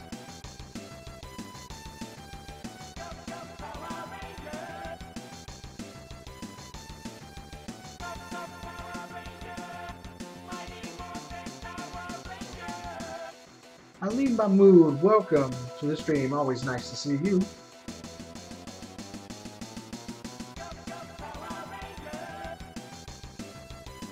It is pretty late, especially live in the East Coast.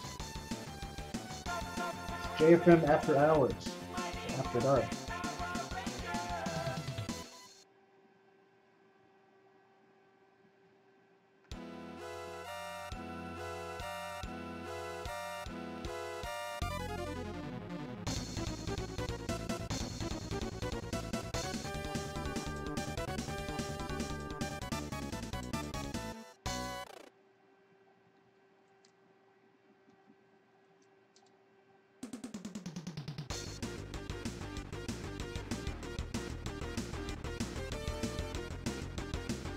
First video game was Wii Sports. Yeah. Wii Sports was fun when it first came out. Like the Wii was amazing, you know, when we first got it.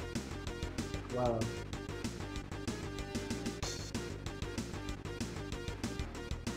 JFM, do you remember the Living Books interactive PC games? I don't think I've ever played one of those, but I think I've heard of them.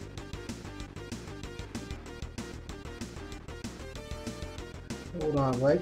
This drawing is a little reference to the song Learn to Fly by Foo Fighters. Yep, that is right. That is correct, sir. You've probably seen my journal on DeviantArt, right?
Oh heck yeah!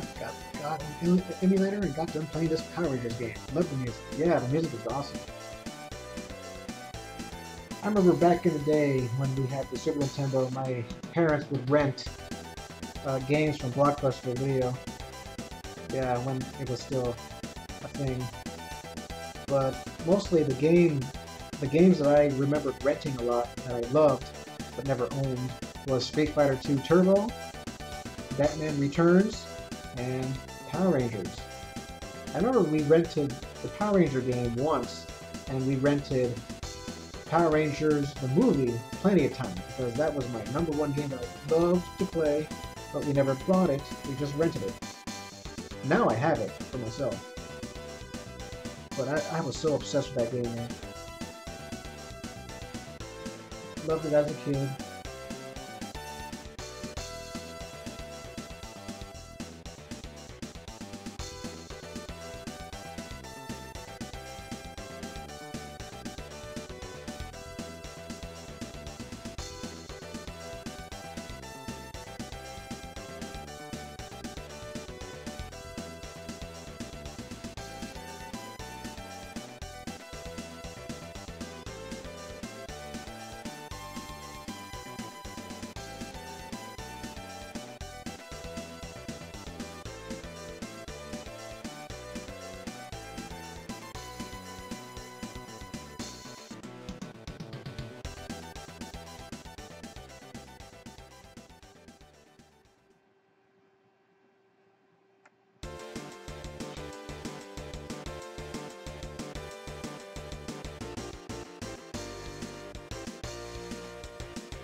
What's my favorite character from Street Fighter? In the whole entire franchise, it has to be Sakura. Chun-Li is a close second. I also like, back in the day, I loved Vega, because he was cool. He had the claw and the mask, and I had an action figure of him. It was my favorite action figure, and then I lost it. I was so upset. But yeah, my top 4 favorite Street Fighter characters have to be Sakura, Chun-Li, Vega, and Guile.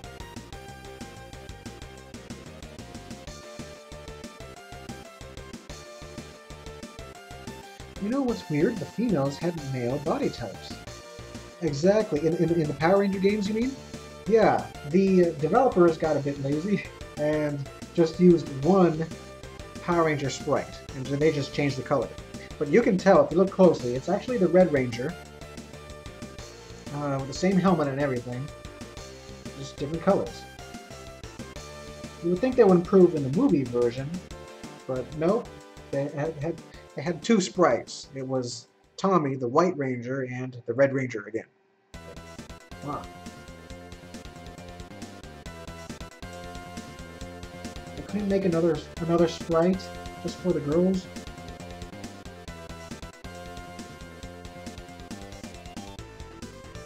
I think you mean Ryu, but yeah, he is a cool cat. I know my cousin loves to play as Ryu.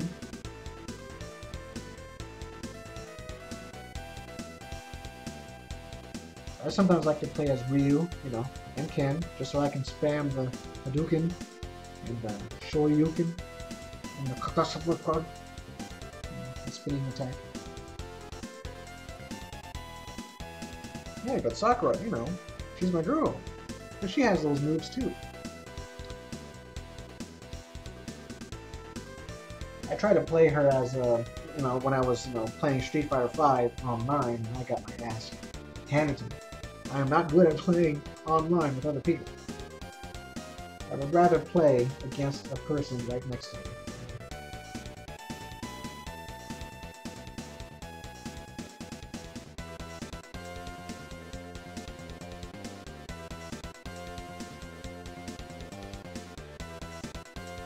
Yeah, Rainbow Mika, Rose.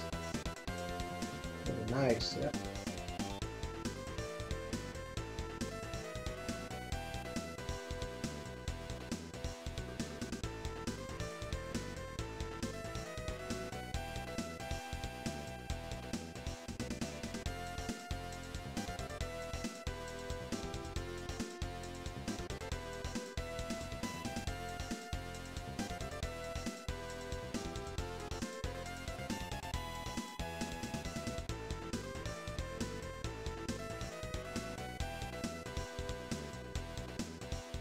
Alright, I'll just piggyback of ARC's question that he asked me.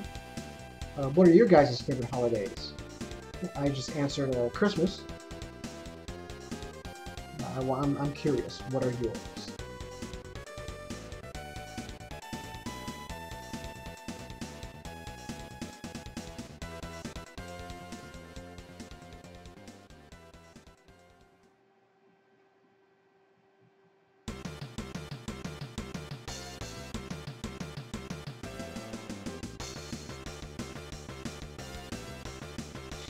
Oh yeah, Cammy is another great character. Sorry I missed that comment time.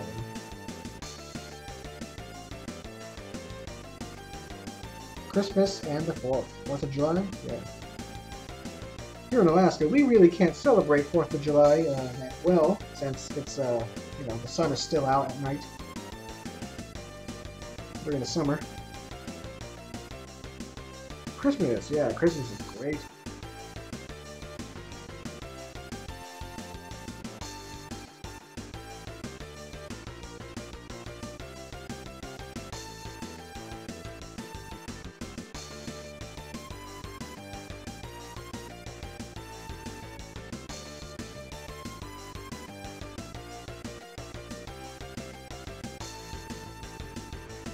I don't know if I have a favorite holiday. I remember liking Christmas and birthdays as a kid. Now the extended isn't fun as when you were a kid. I still like 4th of July. Yeah, I mean, I have the same feeling, even though Christmas is my favorite holiday, and just for the nostalgia of it. But now I don't get excited for it as much because it's hard to shop for my parents. Trying to buy something for them, and now I'm not like when I was a kid. I would literally count down the days for Christmas. We're just waiting on new presents. But now I'm like, oh, Christmas is here. I wonder what I'm getting. I don't care what I get, but that's nice of them. Actually, I really don't care. It's like if they don't get me anything, I won't throw a hissy fit or anything.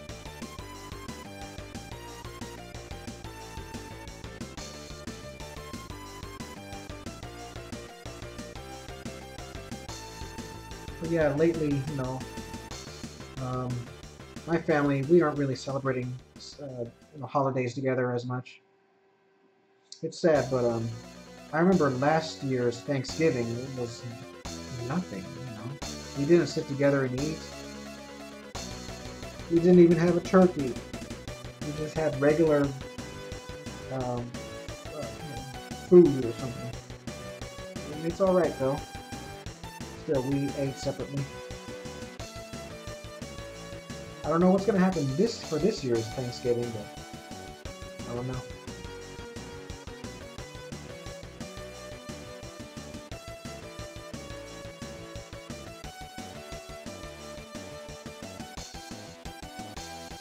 Like I said, Halloween is fun, but I don't know, I don't get invited to parties or anything. And I don't know, dressing up can be a little bit of a pain, but I don't know. I definitely don't do trick-or-treating or anything. But going to parties, sure. Some seasons of Christmas, they sometimes make my family members something scratch because I either couldn't find something for them they like or couldn't afford a present for everyone. Yeah, I hear that. I remember I made my mom some stuff, but mostly they were like art projects in school.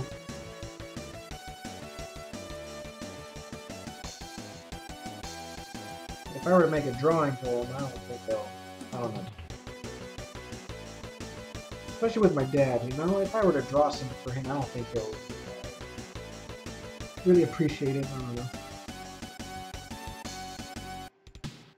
I bet, I'm not too knowledgeable on Fortnite, but I know it's very popular. It's a very popular game. Is it like competing with Overwatch? Is it like that kind of game?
Benny Benedict, welcome to the stream. Well, how do you spell wasteful? You just spelled it.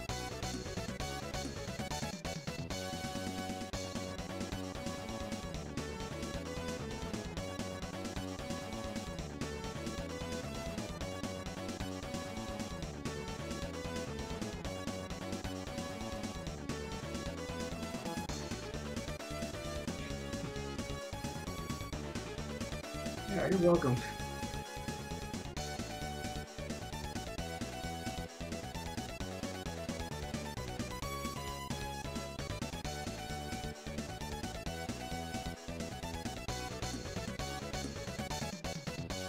Wait a minute, what's that? Tyrone Black. Christmas and Halloween. Halloween becomes way different when you're an adult.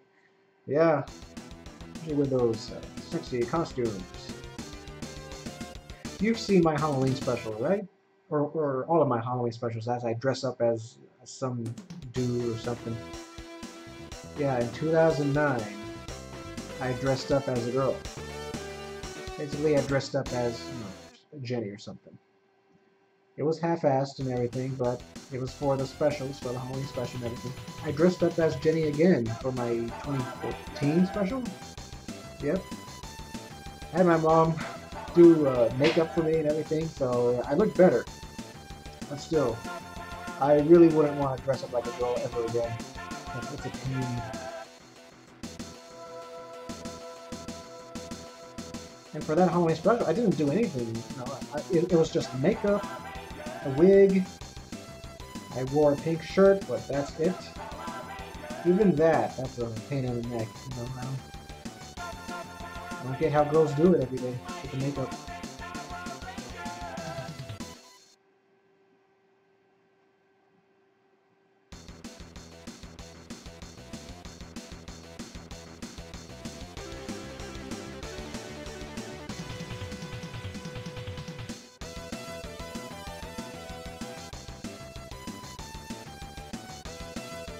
John 2 Studios. Yeah, Virginia just made a law. If kids over 12 go trick-or-treating, they can get arrested.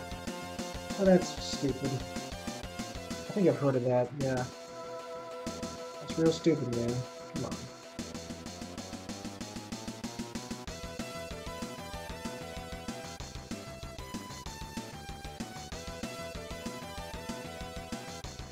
If you think that's bad, you should have tried walking in some high-style heels. Man, if I did that, I would roll my ankles and break them. Oh, gee.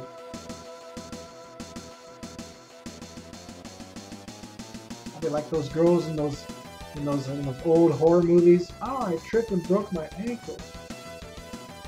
Can't move. I've fallen and I can't get up. That's me in high-style shoes. This man, he probably wore some high-stiletto shoes. Since he has a woman's body.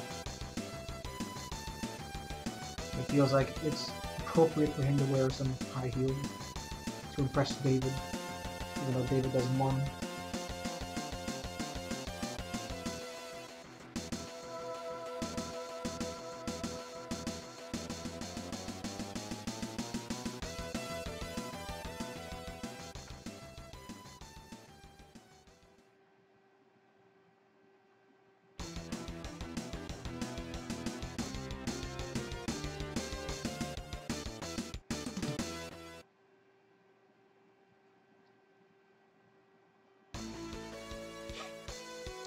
Yeah, some girls have done that before. Roll the ankles.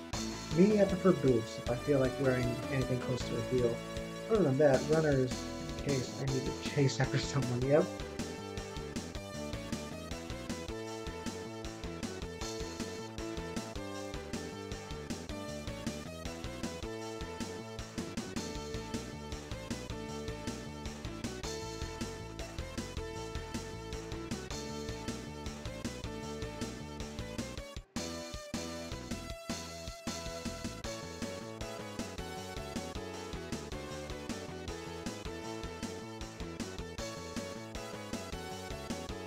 Actually, I think I have a picture of me dressed as Jenny. Hold on, I'll open it. But you can see the makeup and everything. Should be in downloads or something.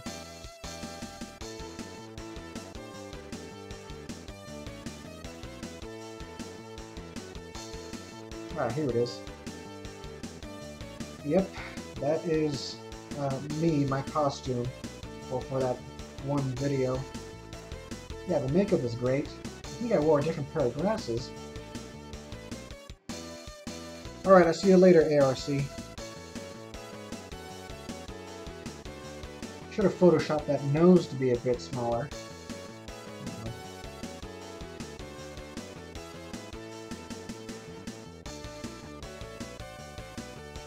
Yeah, weird. I know.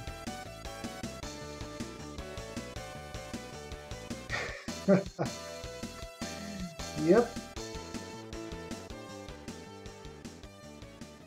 Definitely, it was meant to be a funny part, and I did succeed in being funny.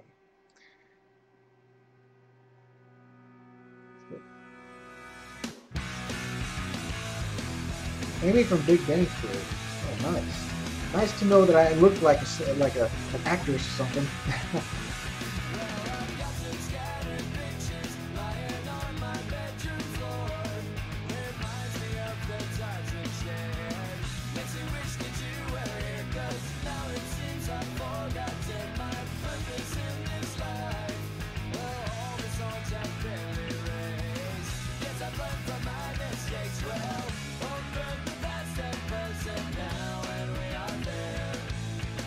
Yeah, she had a backwards. Well, I had a backwards hat on because Jenny, she used to have a backwards hat. Basically, she used to dress just like. Oh, get out of here, Tyrone! With that emoji. Jeez. Okay. But yeah, Jenny used to have a backwards hat, because she would dress just like Jenny. Then people would comment, Jenny looks weird. Then I said, okay, I'm gonna redesign her. She's gonna dress up like a girl, like a typical girl. So I changed the white hat to a white headband, hairband or something. And I gave her piercings and different glasses, more feminine looking glasses, and different shirt and a skirt. So, yeah, and she looks way better instead of just Jeff dressing up in drag. Because these are female versions of Jeff and Taylor, but they are actually from a different universe. It's not like I'll have an episode where the boys turn into girls. That would be too awkward. So these girls are their own people. They're their own characters, their own universe and set of rules. And one day, one episode, I'll have them meet each other. Not many cartoons have done that. I think maybe Adventure Time, but I don't know. I don't pay attention to it. Correct me if I'm wrong.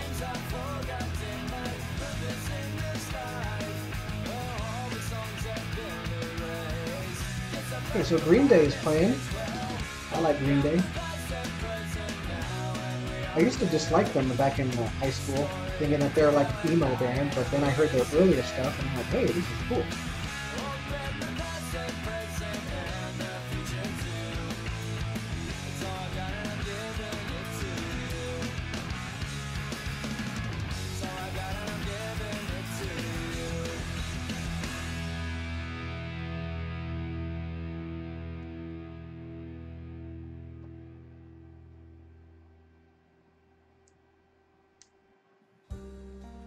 Into the darkness, I'm dancing in the shadows with you. There's a world waiting out there for us to see. Heck yeah, man, I love Green Day. At least their earlier stuff. Dreams are made in solid gold. I just want to be the one to hold you there when you're cold.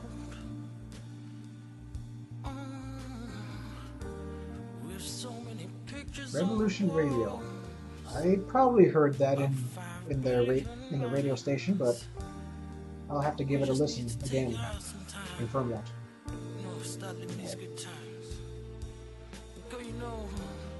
Distant dreams and pictures make you airborne. When you close your eyes, that's why I wanna fly.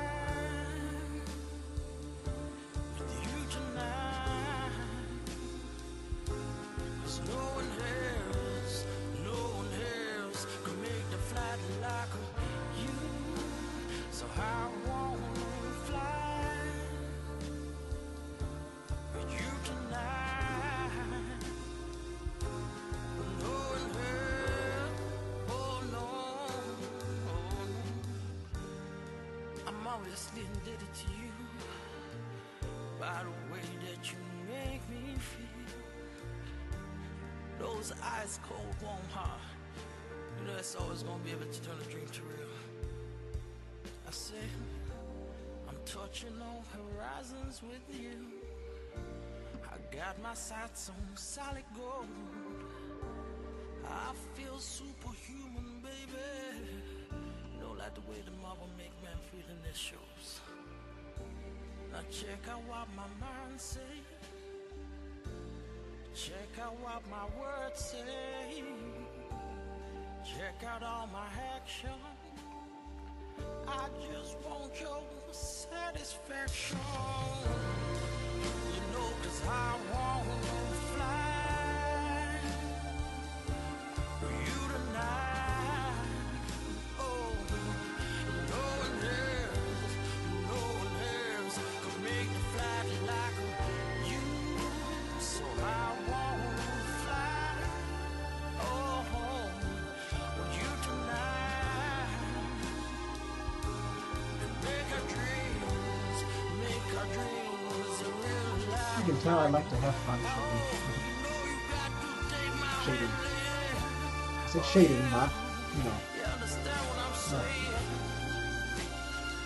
It's getting up there. It's 9:20. 9:20 on my time. But hey, it's the weekend, right? You guys have no work tomorrow or anything? I know right after this, I'm gonna go to sleep and wake up early to finish quickies and junk.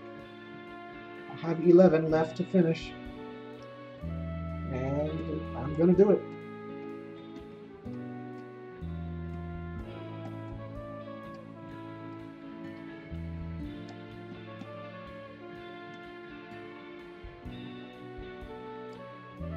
Heck yeah, man. No work.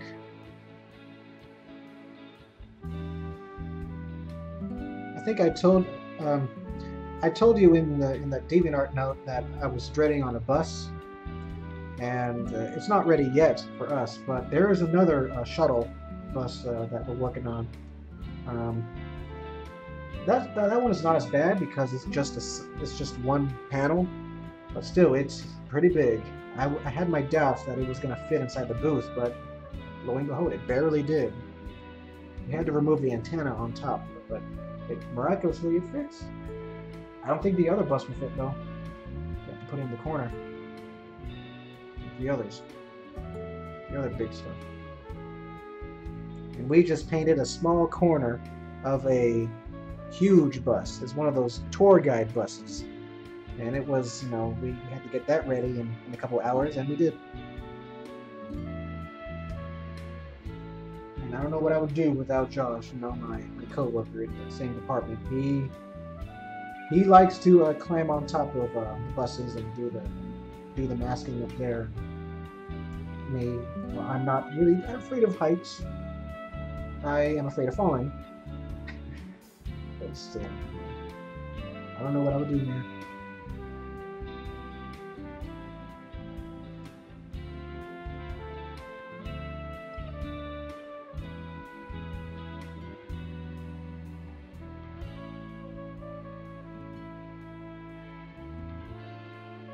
Yeah, I don't know where these buses come from. It's like, oh, it's not the season, we're out of season with the tourists, so we'll just fix our buses now. It's like, oh, okay. Same with school buses. We would get some school buses here and there during the summer, but not this year. I don't think they've gotten into any accidents or had any maintenance problems, which is good. Good for me. You know, the worst jobs to get in that place is when we have to fix something that really didn't need to happen, like a vengeful ex keying somebody's car. I remember it was a black car, which is very high maintenance to do, but the person, I assume it's a woman, had to key the whole entire side, both sides fit, and we had to fix everything. And guess what I had to do?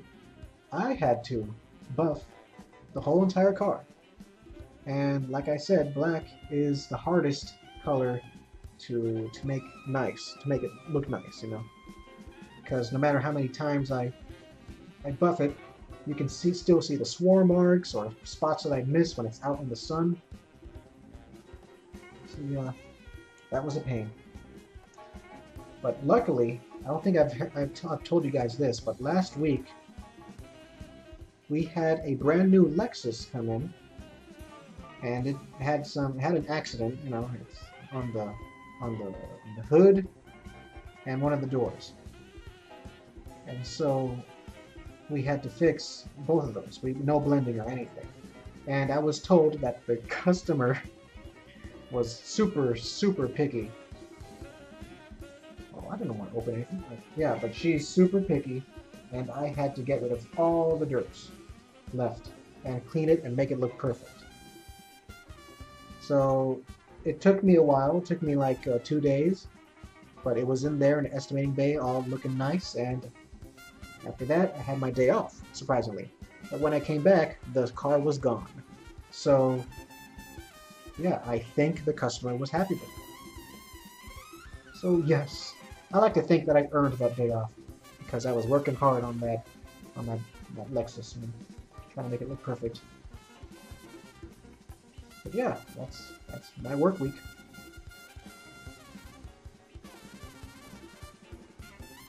Yeah, it was a pain. Keying somebody's car like that. What the heck, man? Or pouring sugar in the gas tank. I've heard about that. Pouring anything in the gas tank, but that isn't gas, would ruin the whole car. Even water. Water in the gas tank will ruin the car.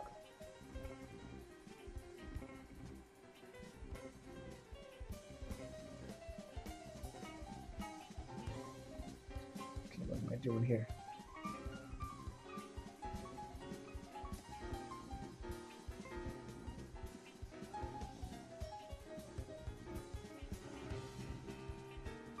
Oh.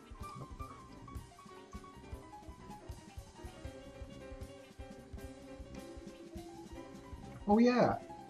Oh, hold on. Yeah, it sounds like you did earn that day off. I've had my share of picky customers, and they are never fun. Yeah, I did read your note back about the group that they were you know, very picky about their mailing or something. Sounds legit, man. Those customers, I know them.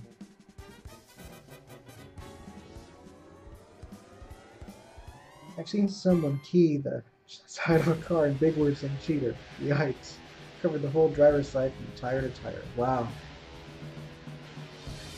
Yeah. That'll be funny, man. It's funny, but still, it's not funny when I have to be the one to fix it. Huh? Of course, there was something. We had one time a person keying another person's hood and wrote a. Well, they etched in the N-word in there, and I'm like, really, people have to do that up here at this day and age? So we fixed it. That's not really that funny. It's scary, actually.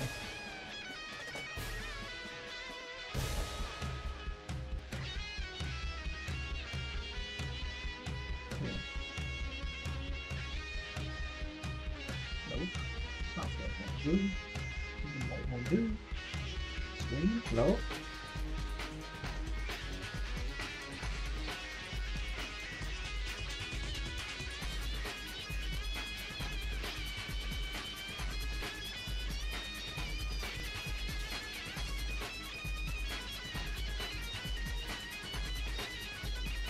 I know.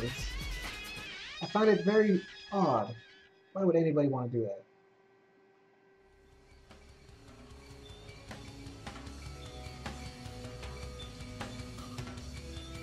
Transparency. There we go.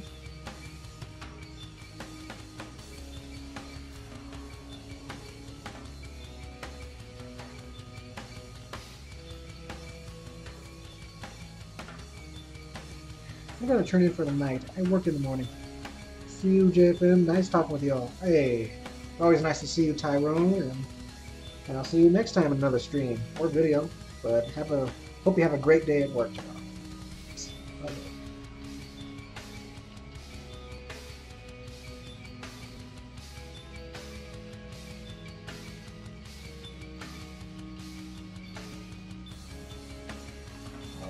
I won't color it red. Red means danger. So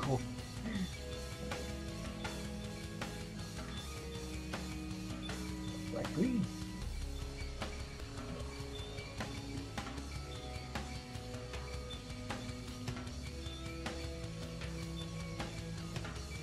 Oh, way too bright.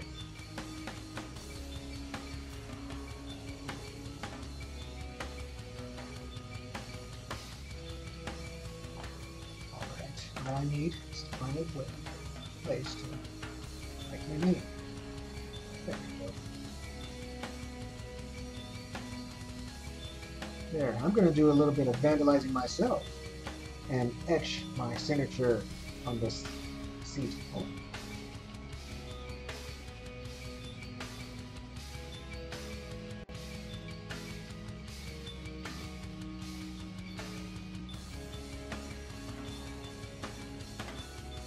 There we go. That's permanent. You can't fix that. Alright, I'm done with this illustration. Oh, wait, no, I'm not. I gotta write the boys' name.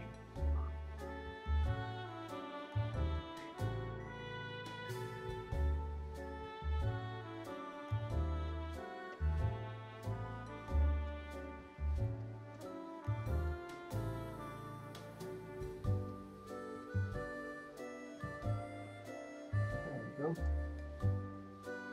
Awesome. There, now I'm done. I should really say when I come and go. Seems like I missed a bit.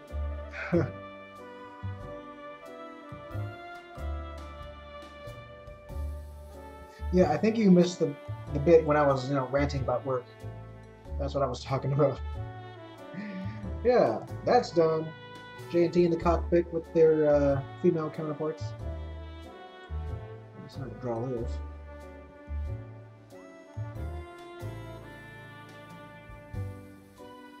Thank you.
Add a little extra something.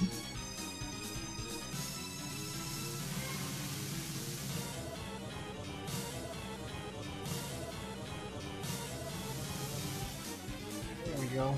That was really chunky.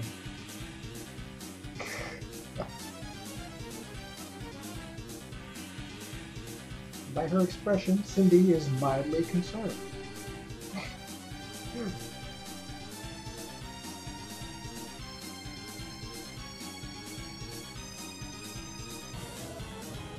David survives, people. He'll be okay. Just gotta grab a pen from an old lady and stab it. That's what happens in the movie.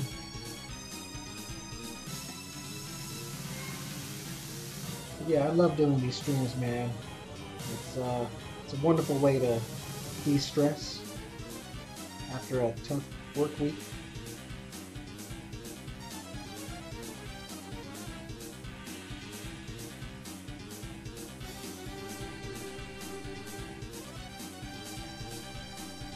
I remember again, yesterday, Thursday, I wasn't feeling that well. I didn't want to go to work or anything. I remember after work when I arrived, my mom asked me if I was feeling alright. You know, which is, you know, rare of her to ask. But... And I answered, you know, I'm okay. I'm just not feeling like working or anything. Just want to go into my room and just you know, draw. But sometimes I am a complicated guy, you know, being sad for no reason or being sad for like dumb reasons, I guess. Minuscule, like people would say. But still, I mentioned that I was sad for, you know, I was sad because of it's complicated, you know, and I mentioned that it was complicated. So I was kind of made fun of because of that. And my mom responded, you know, at least you have a job, you know. So I have no right to complain.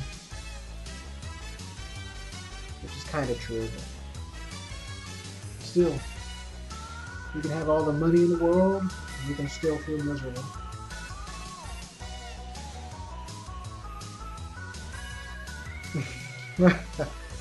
Don't know if David was sensitive about his clothing size.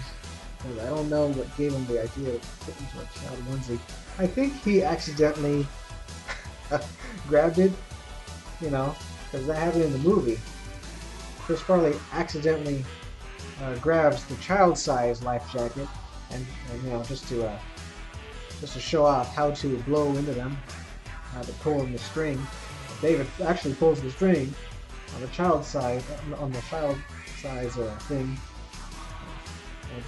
and it chokes him. Not for long though. Just takes us a couple seconds. So he saves him.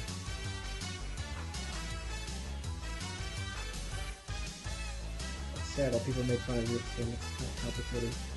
Yeah. It's like, I don't know. Like, you know, I love my parents and my mom, but still, whenever I get serious about something, she just laughs, thinking it's like she thinks it's cute that I'm you know, feeling passionate or about something. That's why I usually keep my mouth shut.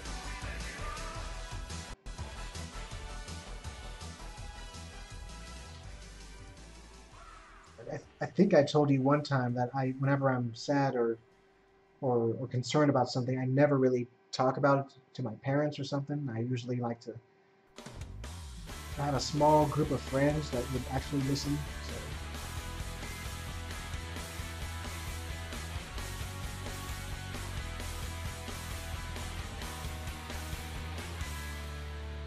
Don't you get it?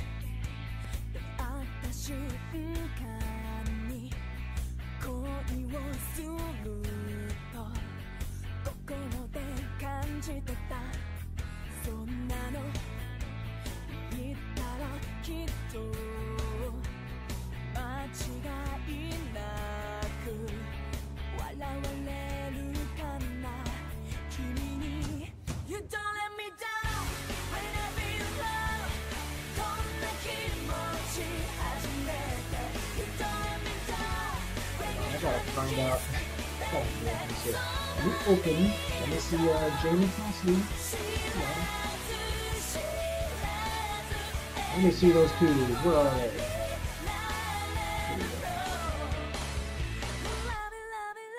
Alright, yeah, the inside of this plane looks much better than this. Looks like white. Okay, get it. I get it. Yeah, a small group that listens is better. Yep. Which is why I'm the type of guy that likes to have a small group of friends rather than a big group or something. Because you can't hold that together.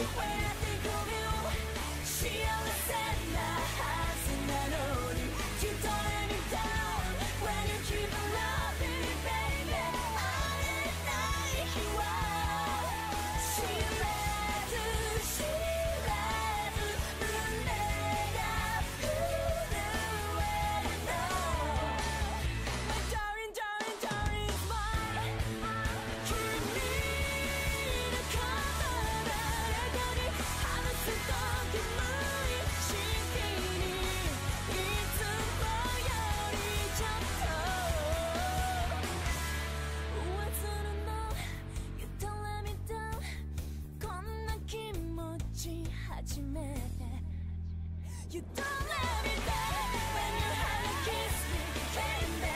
Somebody nearby. She let to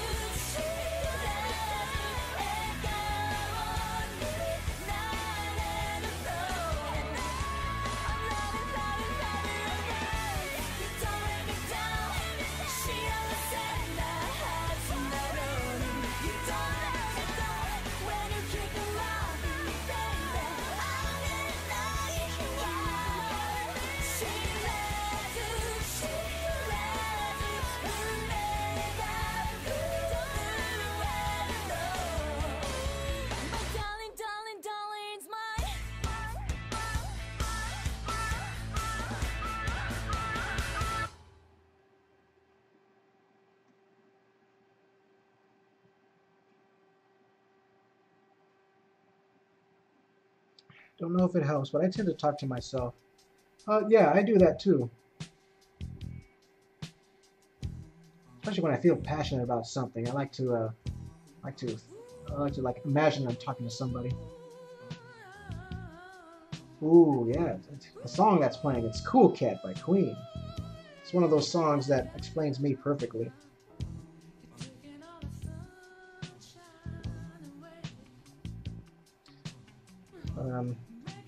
Yeah, I do talk to myself sometimes. And here's another thing. I don't know if I mentioned this to you guys, but I sometimes, as an imaginative person, I would think about a scene that I'm going to do in my comic, and I would sometimes act it aloud. And I remember back in college, I did that. I acted aloud, and some people thought I was like possessed by the devil or something, just because I quote-unquote talk to myself, when instead I'm just, you know, reciting a character's lines or something. Or I think about something funny and I laugh or giggle to myself. Granted, yeah, from a person's different perspective, I look crazy, but that's how I work, you know. That's how I think of funny stuff. I think if you hang out around me, you know, you'll understand more. I don't do it as much anymore. Mostly everything is all inner monologue.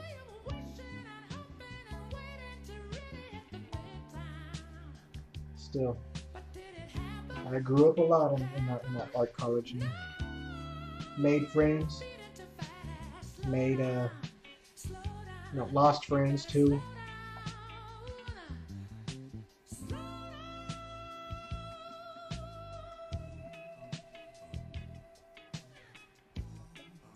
But I'm really into drawing. Oh, hold on. Well, you and I are the same in that boat. People think I'm crazy if I talk to myself or quote something funny to myself to make myself laugh. Yeah, I guess we are similar in that way. I tell you what, if I were to see you, you know, laugh to yourself, I'll think to myself, hey, she thought of something funny. I wonder what it was. But, you know, I would never judge like that. I've been in that boat. I'm still in that boat. It's a nice boat. It will never sink.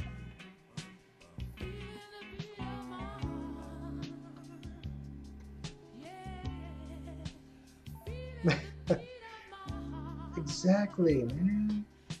Giggling, especially it gets real crazy if I'm thinking of an action sequence. You know?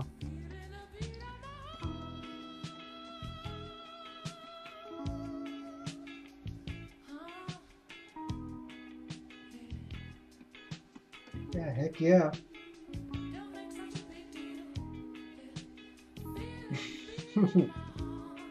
We just lost the paddles, yep. We're just drifting in sea. Don't know where we're going.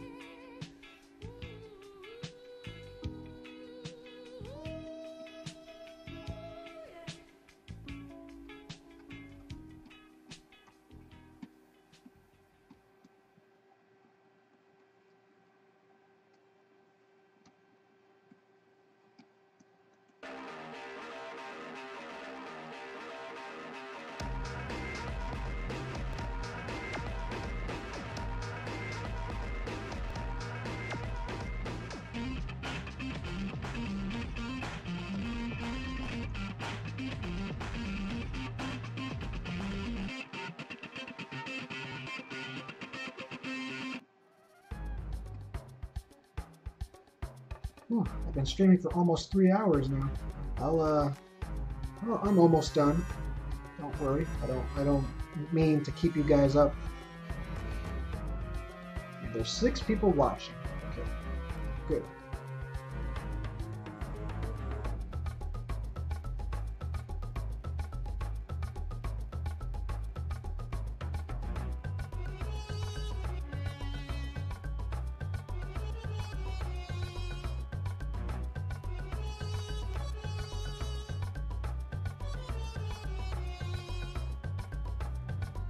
Funny thing, I remember I used to act out scenes in high school. Then as I got older, if I wanted to plan out a scene I book, I put it in my headphones and blast some music to the scene and pace.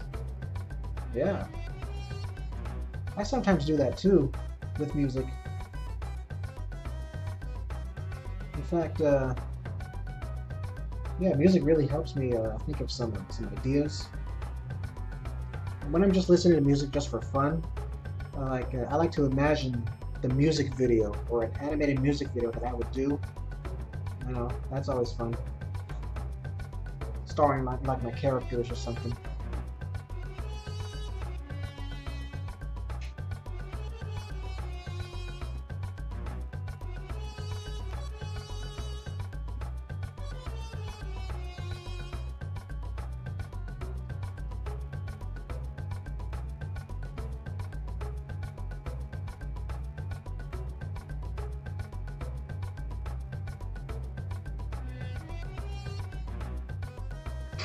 Yeah, of course. You are not alone. I'm pretty sure millions of other people do that too. They just don't admit it. Or at least other artists do that. But yeah, I love doing that. It's so much fun. Blasting music in your headphones after you just woke up.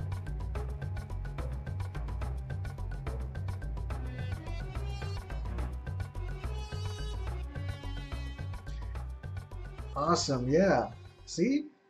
Altarf does the same thing. He listens to music while walking in a circle. That's cool.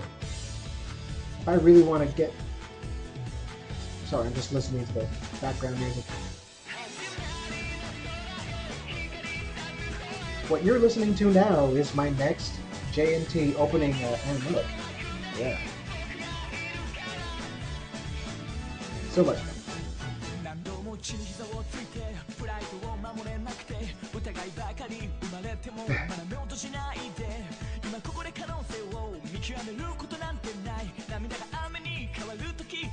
Walking around. Sometimes I walk around and sometimes I just sit in my chair thinking, imagining.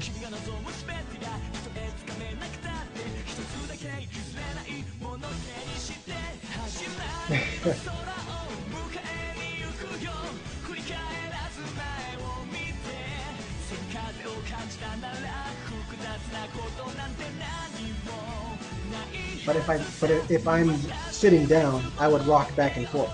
That's a real habit. Hold on, I have a water bottle here and I have a drink out of it? Blasphemy. That was shame.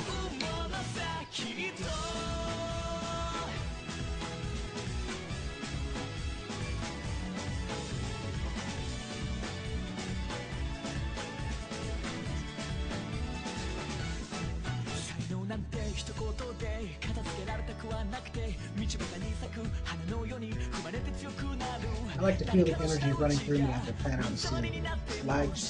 Like if it's an action scene, for example.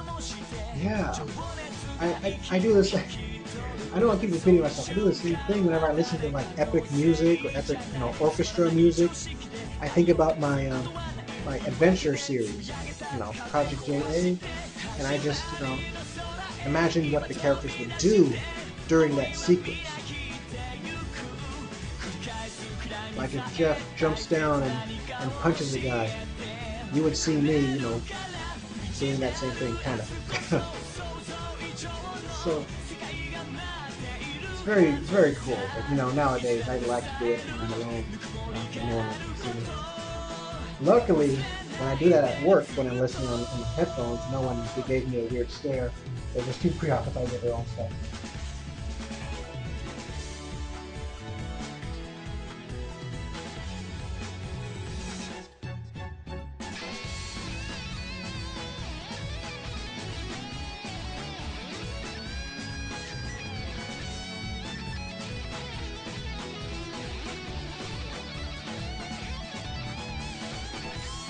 Oh yeah, I sometimes do that too, When I'm thinking about a character's pose, I do the pose too as I look in the mirror or something.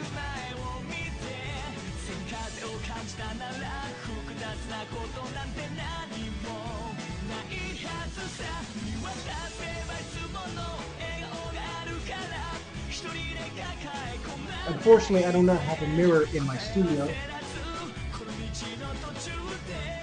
But I do have a mirror in my bedroom. It's just weird.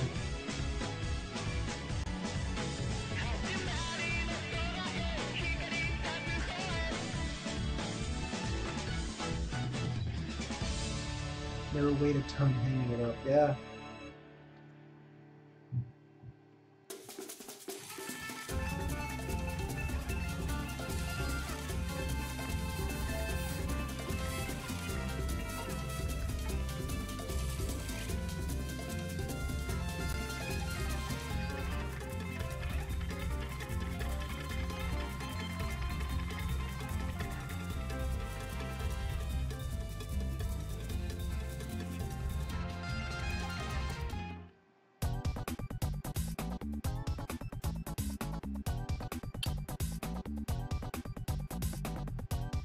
Mine did weighed a pretty heavy amount. Yeah, I mean, if it's an old antique mirror, that's probably heavy,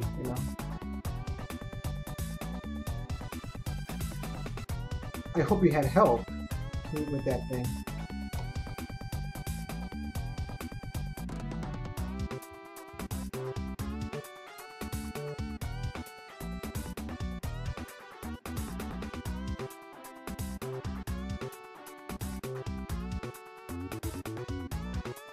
JFM, have you heard of these little figures called Figma archetypes?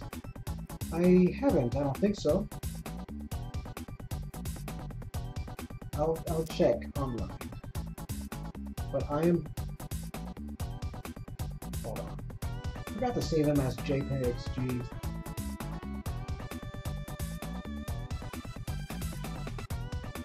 That's good that your dad helped you. If I asked my dad for help, he'd be like, "What? You can't do it yourself?" Like, try to, in a condescending way. And yeah, that's why I never ask for help. Jeez. But still.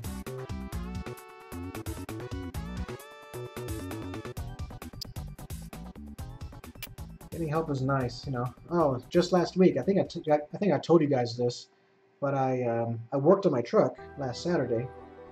That's why I didn't really draw a lot that day. But yeah, it has winter tires now. And I changed the oil. Changed the filters and everything. Washed it. And then as soon as I washed it, it got dirty again because it was raining outside.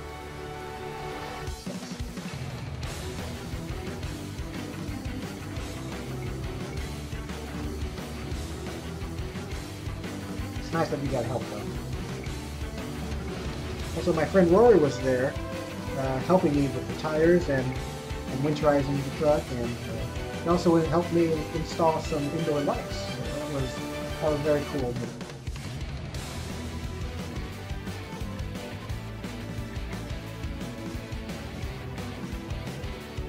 Alright, last picture. Pretty simple.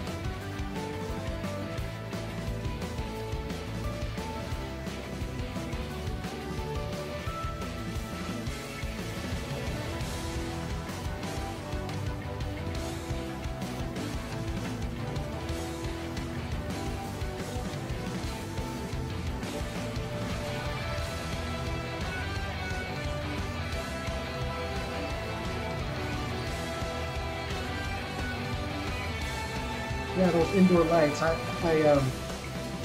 saw them in a YouTube video, and I'm like, man, I gotta get one of those. And so I bought them from Amazon, and so we installed them, or actually Rory installed them for me. And you know, I gotta thank Rory again because he is, he knows his car stuff. And if I did it by myself, I would have mucked it up. But yeah, love those lights though, you know. You can change them. It has a little remote, and you can change them into different lights. And you can actually there's an option to make them all multicolored and have them flash to the sound of the music. That's so cool. One of these days I'm gonna make a video to show off my truck and show you guys. Yeah, it's so cool.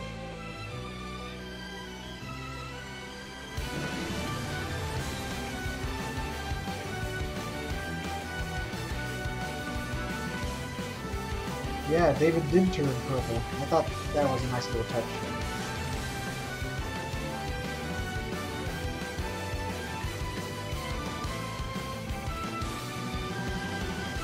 It is wicked, man. It has a few more things left that I want to customize. And then after that, I'll show it off. Decals. I gotta get a topper for it. I know just the topper to get, but you know, getting one of those things is super expensive, even used. The used topper will be like $3,000 at least.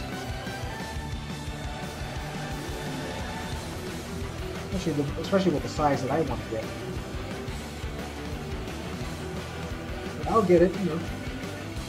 I don't think the bank does any loans on toppers.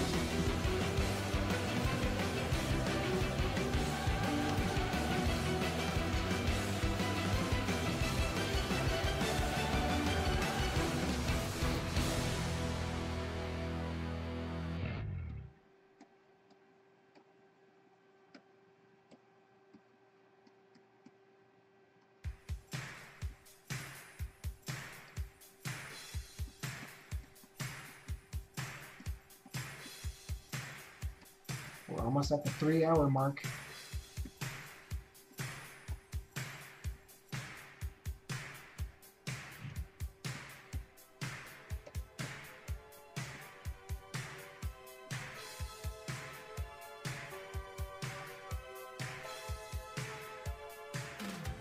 Heck yeah. I hope it'll be, you know, worth it. You know, I really plan to drive that thing to Helena, you know. Since that thing, that truck has a huge amount of sentimental value. I'll never sell it.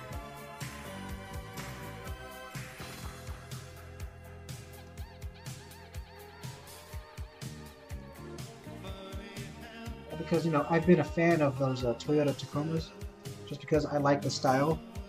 And also Toyota engines last a long time if you take care of them. So yeah, I want to customize it to make it more me, I guess, to make it more unique. It's not too flashy or anything. What year is it? It's a 2011. And what year is it? Well, it's 2018. You just woke up now. But yeah, the truck is a 2011 Toyota Tacoma, and we got it when it was wrecked or totaled in 2013. Yeah, my dad bought it for me. That's what he does sometimes. He buys wrecked vehicles, fixes them, he fixes them and then sells them. But for this one, he decided to pretty much sell it to me, kind of. Yeah, I had to pay the bank. You know, I had a loan on it, of course. It's all paid off now, but yeah, that truck has sentimental value. It is a 2011, so it's not. It doesn't have a touch screen or anything. I had to install that in myself. I had to get a touchscreen radio because the stock radio was, you know, just normal. But none of the fancy gadgets you'll see in today's cars.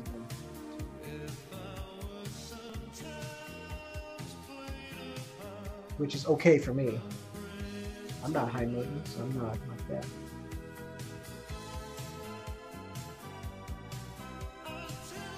I'll write my name on the old man's road.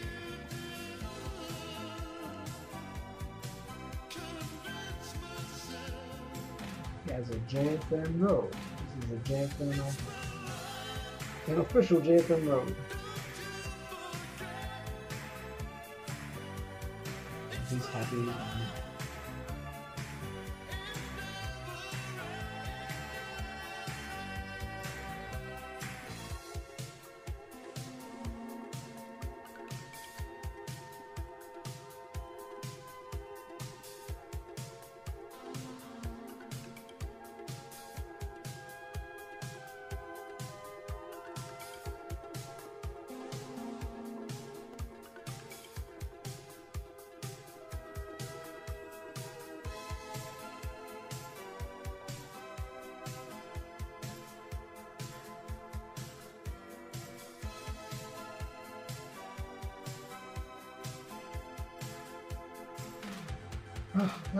I'm looking at this and Jacob looks old. He looks so old and uncomfortable and constipated. That's not right. He's supposed to be a menacing yet charming bad guy. Oh, he just took the wrong picture at the wrong time. Jeez. Show this to Dino Blank because she's a huge fan of Jacob. Alright, I'm done with this picture. Done with all of them, actually. This will be part of the book, the Quickie book, which I'll be finishing very soon. There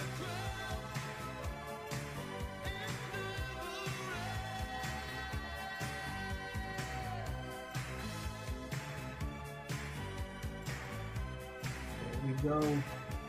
Alright, I'll open the other two for comparison.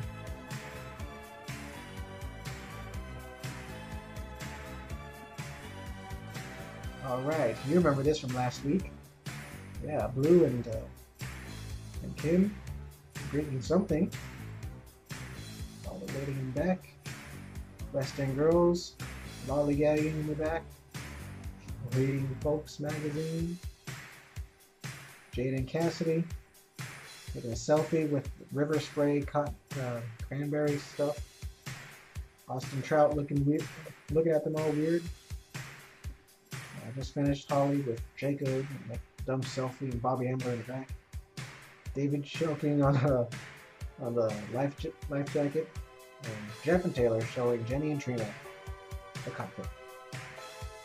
There we go. Done. All finished.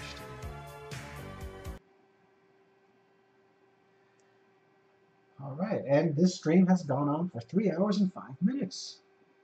Sweet. I have enough time to, actually I think I'm going to read something maybe before I go to sleep. I have a whole bunch of comics to read. Yeah, thank you so much. Man, I inked all of these in like, well actually I inked the 3 in 3 hours. Like an hour for each little illustration. But yeah.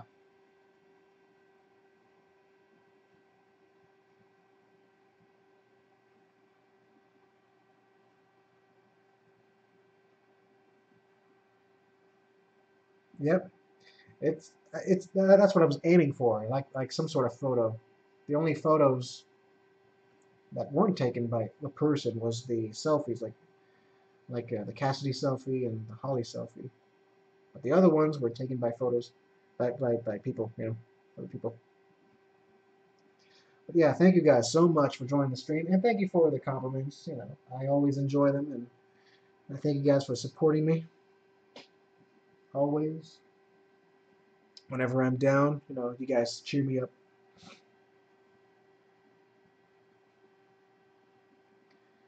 Yeah, 3 whole hours. It's not my longest stream though. My longest was like 4 hours or so. Yeah.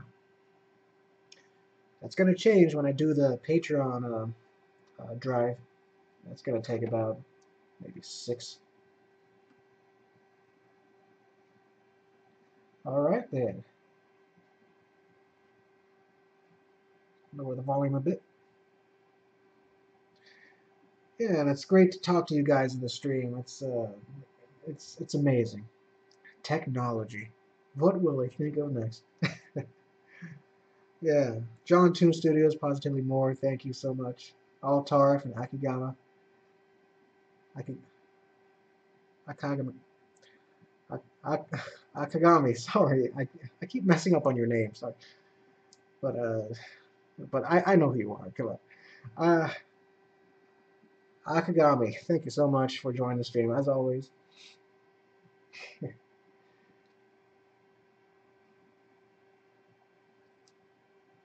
But yeah, I almost don't want to leave, man. Have I said everything that I needed to say? Well, I know I plan to make a YouTube video sometime, like something random. I'll tell you guys another embarrassing story. Yeah, that's pretty much it. I gotta go to the bathroom anyway, so yeah, TMI, I know. But hey, I'll let you guys go. I know it's way past your bedtimes probably. I know I'm gonna go to sleep soon, and I'm gonna wake up early and focus on the 11 quickies and finish them up. And I'll probably let you guys know if I finished it, if I finished the book.